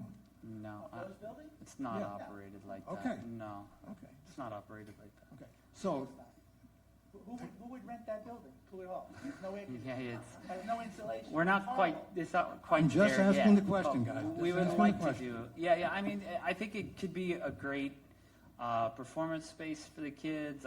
We talked about it last time. The kids who do the rock and roll camp and the music camp, they have to perform at a bar at the year end. That's not a joke. It's for real. It's, you know, getting a place in town. One of the things that the original programming consultants could not believe, we had no real performance space in town. There's nothing. The kids that do community theater, they have to go elsewhere. The kids who do the music, they have to go elsewhere. So Cluett's a natural. I mean, it wouldn't take a lot. Again, we're trying to organize a campus here. There's no reason to take down those buildings. I'm not suggesting Yeah, that. but I'm just, you know, this was our thought process. Let's keep them. Let's repurpose them. Even the field house, which isn't the most, you know, aesthetically beautiful, serves a purpose. And, you know, with some modifications, we could still use that square footage for the basketball, better than, you know, building more basketball. Let me inside pick the up building. on that then. In this study that you just mentioned before, Yeah. these are two assets that could be transformed into something else, okay, for the benefit of the community, right? Yes. On a standalone and an integrated basis, correct? Yes. Okay. So this study that you're talking about would look at those individually and collectively in all the other uses. Is that correct? That's definitely what they did, yeah. Okay, gotcha. You've answered my question. Thank you. Thank you. Anybody else? Yeah, in the back's been hand up for a while. Or, well, could have just got her on the way. But Hey, guys. Any effect on our bond rating based on borrowing for this, or effect on pushing any other infrastructure projects aside to make room in the budget for this? Well, we can't push aside doing a water main. We Yeah. can't push aside doing a water tower. Yeah. We are definitely, you know, depending on the model, because we haven't gotten to that model yet. So that's something we certainly have to be aware of. But there is a level at which, whether you want to preserve building or add on to building, there's a cost. That's reality, right? Have you So- started to do any reprioritization of, I know there's a good deal of work been done on the roads the last couple of years, it's been awesome, probably a bit more to be done. Anything like that, you know, should we be prepared to see a little bit less of those kind of initiatives? I don't think, no, that we don't want to go that again. okay? Got it. Yeah. So no, that's not the goal. That didn't work in the past. Not going to work. Thanks very much. Yeah, You know, we sure. spent lots of money redoing fields over because they didn't get done for years. Yeah. So, Yeah, we had someone here with a question who hadn't spoke yet, and then we can go over to you. All right, they hadn't spoke yet, dude. Thank you. All right. I'm Carolyn Keith. I've been a volunteer person who ran many programs for many different organizations in town.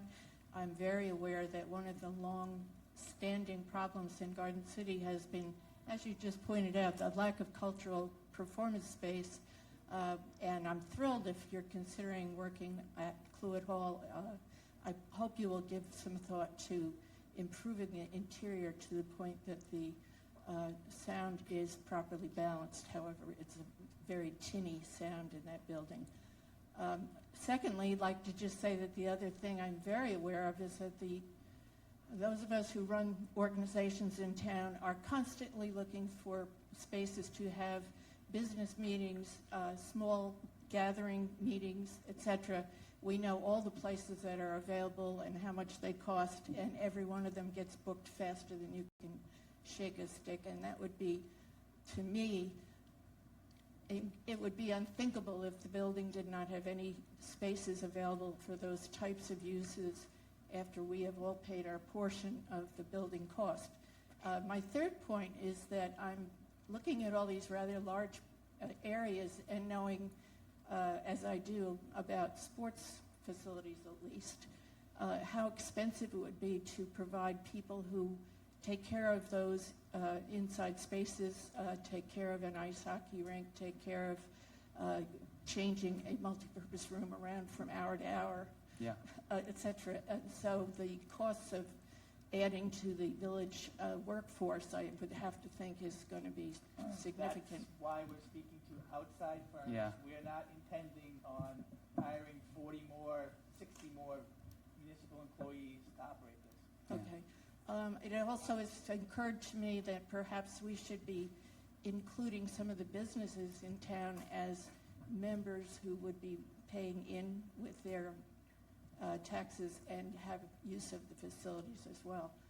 There's a lot of business in town where they are also looking for places to have business meetings, business get-togethers, etc. And I don't know if we provide that for them in any particular way. Thank you. Thanks.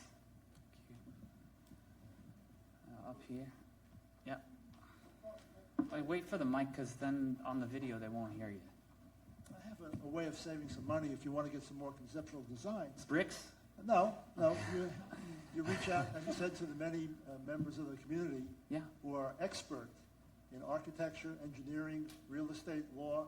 Yeah. They're all here. I was making that point before. I agree with you. I'm one of them. You save some money and get some other concepts. Yeah, that's a great idea. I think everyone should pitch in. I think there's a lot of great intellectual capital by all the residents, and we should really look to turn that on. Whether it's in concepting, value engineering. Yeah.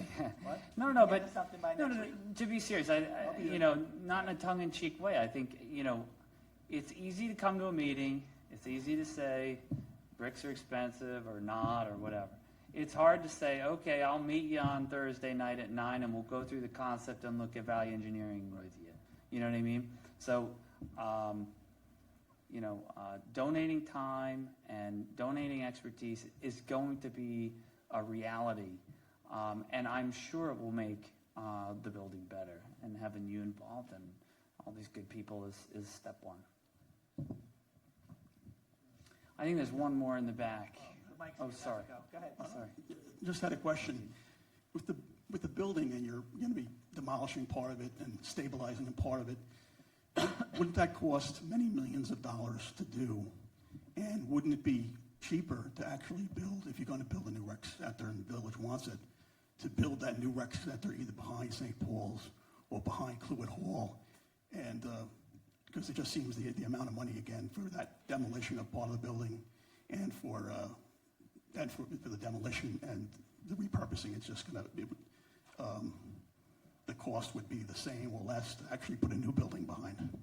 Yeah, I think saving the building and incorporating the use into the structure is the attractive part of the concept at this point. Yes, it would be really easy to just kind of leave the building the way it is and build a rec center behind it.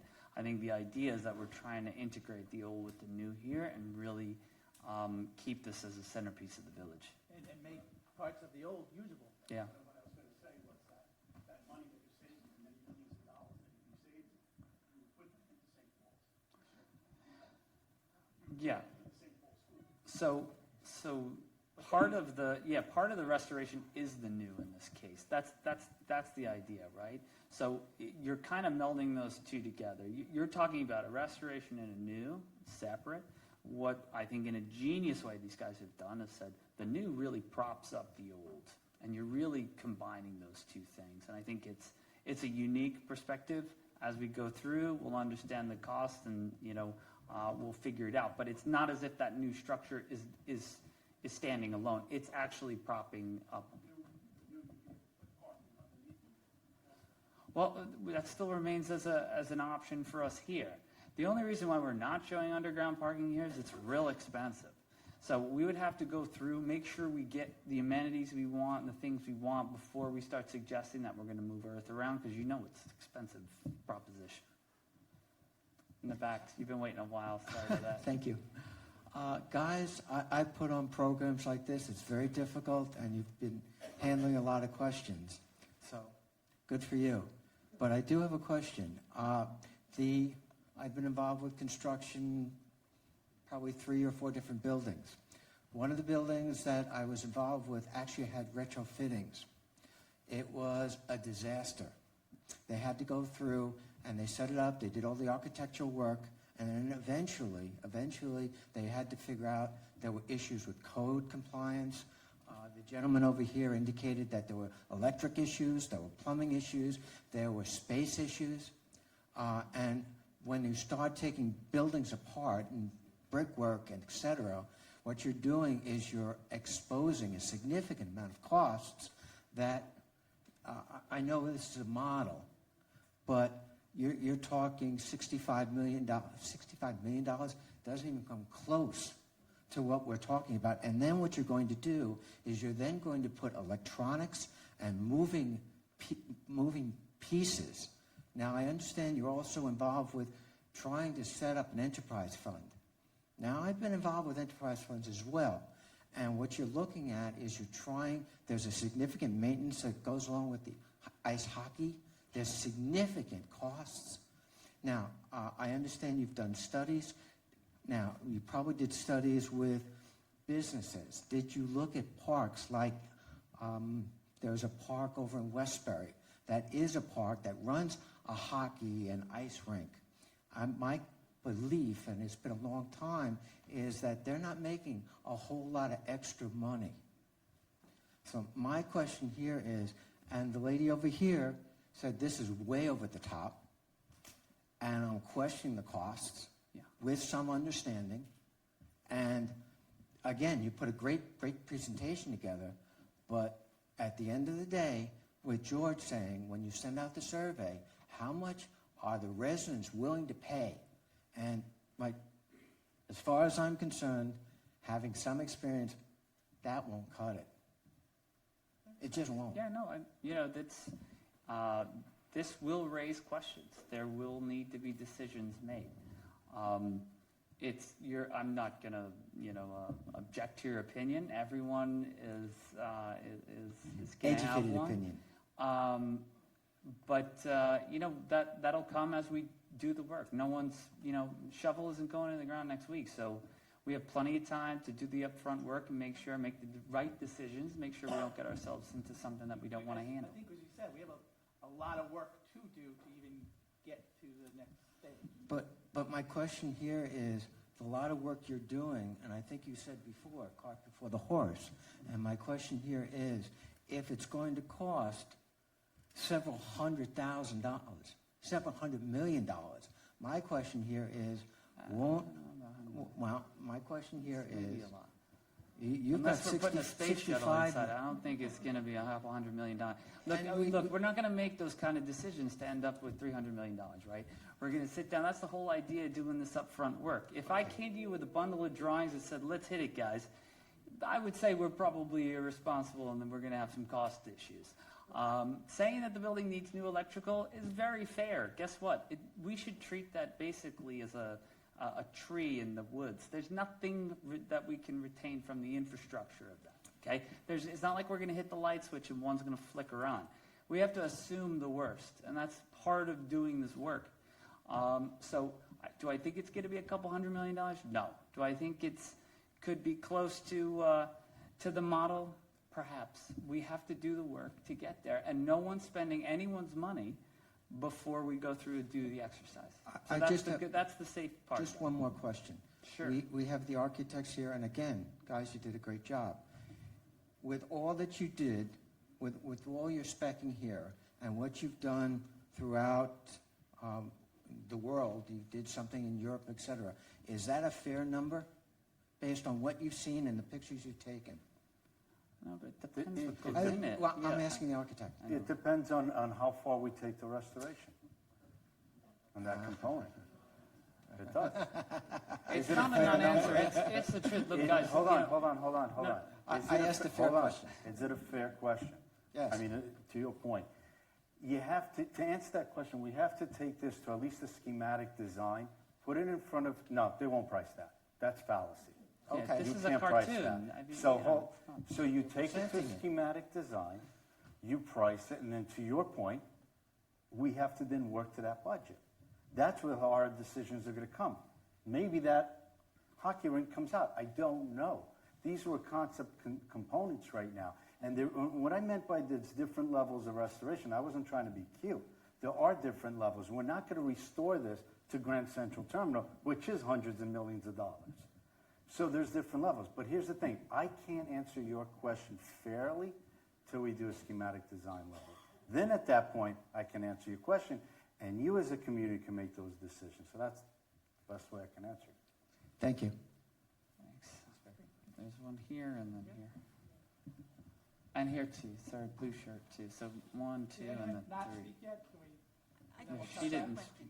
Are we just really looking at a surface restoration? We're not going to replace and refit, retrofit, as the other gentleman said. No, I'm not sure what you're referring to though. What For do you the mean? restoration, we're doing the woodwork, we're doing the brickwork, we're just doing surface. We're not doing internal. Well, structurally, you have to make sure that the building is supported. But I we're going think to that's what you mean. basically gut it and replace with new. No. No. Steve, why don't you take? Yeah, you might want to. Right. There's certainly pieces of the structure that obviously full due diligence and investigation of the full building would need to be surveyed, if you will. And there's a lot of it that's structurally sound.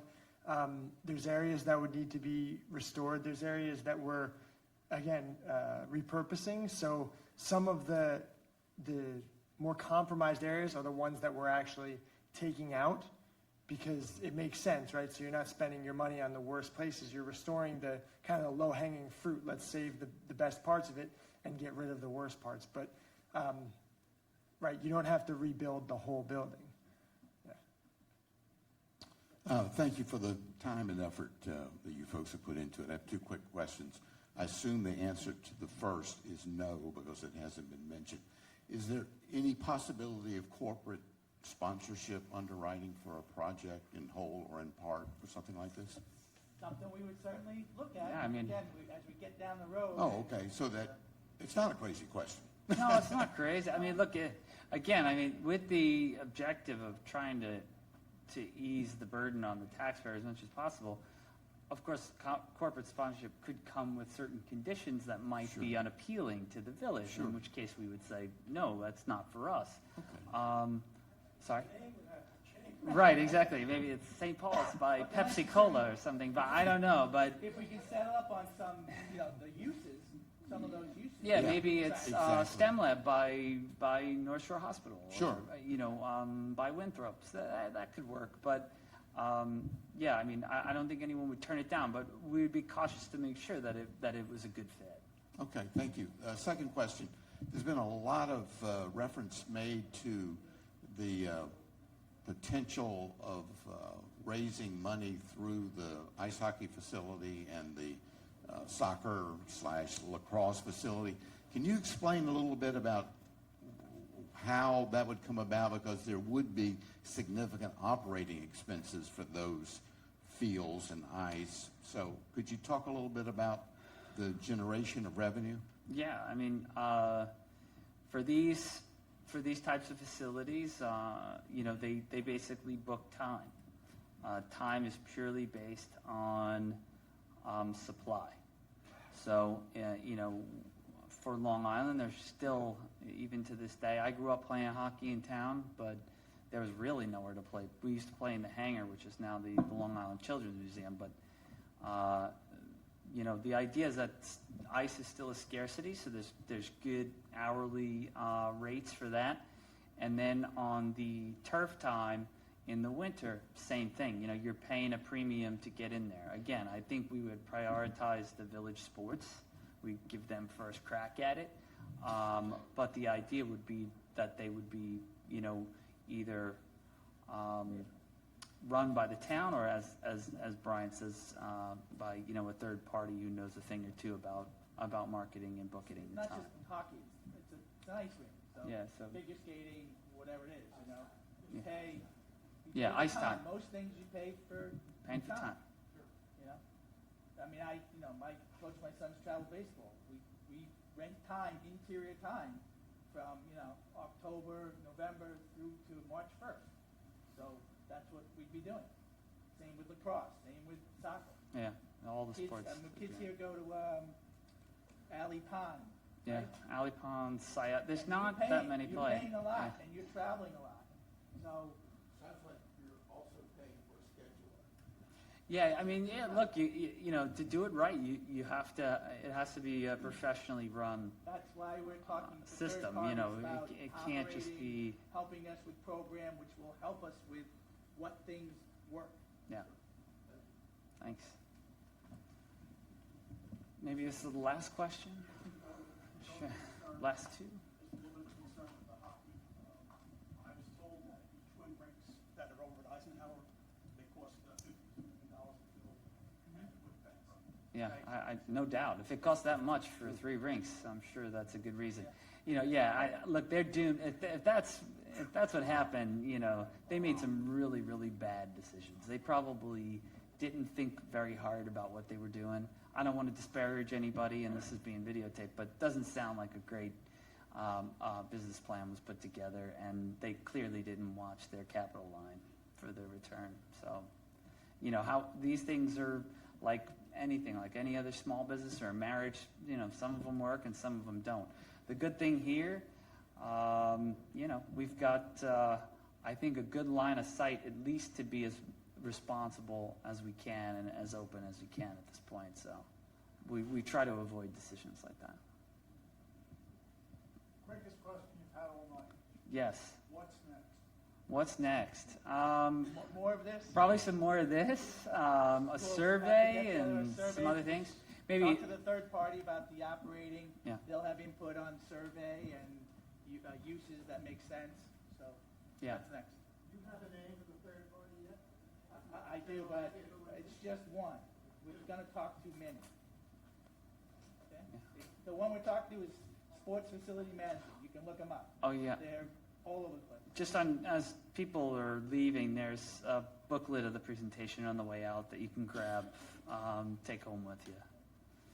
I think that's probably it, unless there's maybe one more, and then we can. Do you have like a hard number that we go past? No. To be part of the survey. No, yeah. They say they only want to spend $100. It's Yeah, a low number. yeah, yeah. How about scrapping a soccer field and solar panels on that? Pay for the whole. You know what? We should probably run a few studies about that. But the issue is the heavier the roof, the more structure you have to pay for to hold that up. So the reason why this roof is so light is that it's less material that you have to pay for to hold it up. Generating heat. No, yeah. So that's the reason I think these guys, you know, they put together this sort of roof because it really is the most economical way out. Like I said, for everybody leaving, please grab a book on the way. Thank you very much.